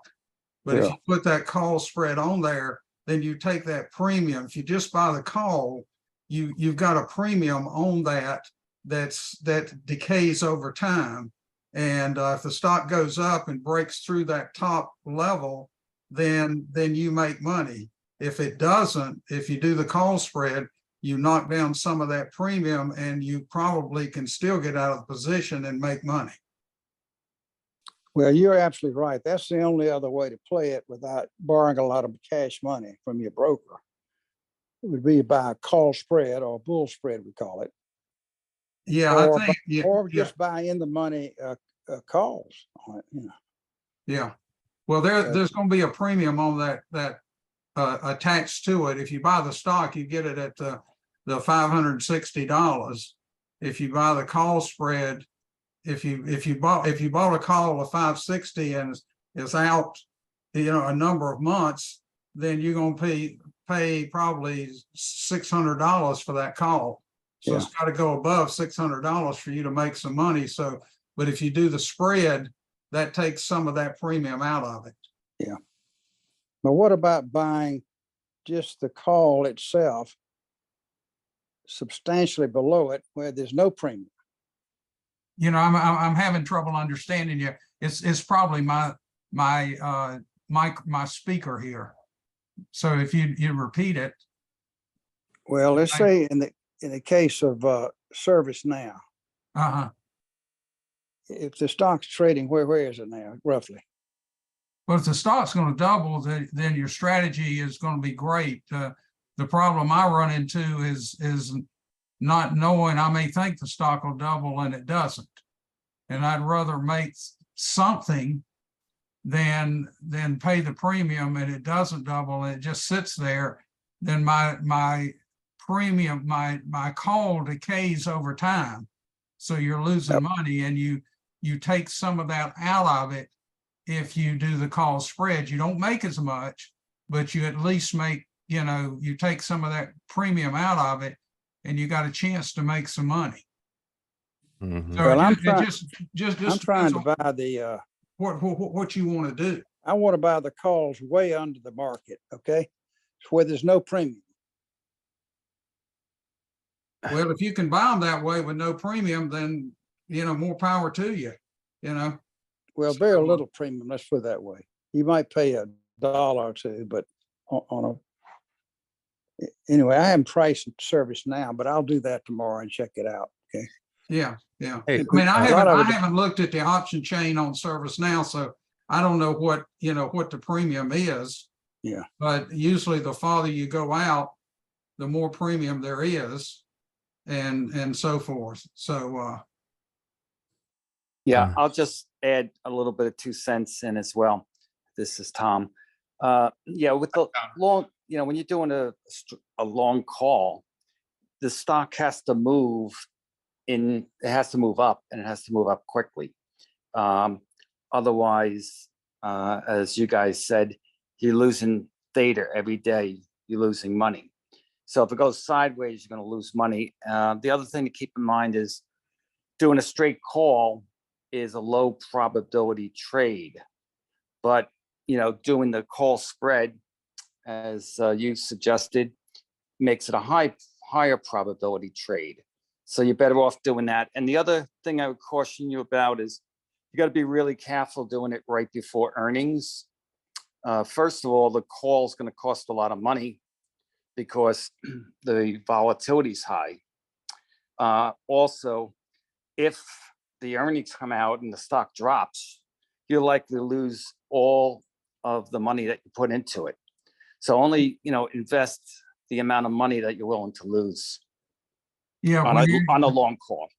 Yeah, the volatility is up. I mean, the premium is going to be up before the earnings, and after the earnings, the premium decays. So you're right. It's going to. I mean, you could sit there and lose money just through the earnings. That's right. Of course, if there's a big pop on the earnings, you're going to make out real well. You're fine. You're fine if it's a big pop on the earnings. But you get a large company, and of course, NVIDIA had a pop on the earnings. I don't know how much pop there would be in a ServiceNow. Yeah. So only invest the amount of money that you're willing to lose is what I would suggest. All right. Thank you. Thank you, Tom. Guys, I think I'm gonna call it a night. It's we've been on here for a while. I want to thank you for attending. Hope we shared some concepts with you, pointed you in the right direction, covered a number of stocks that might be profitable for you. And again, Wes and I thank you wholeheartedly. We look forward to seeing you next month, and great trading and investing. Thanks, guys. Okay. Good night. Thank you. Good night. Good night.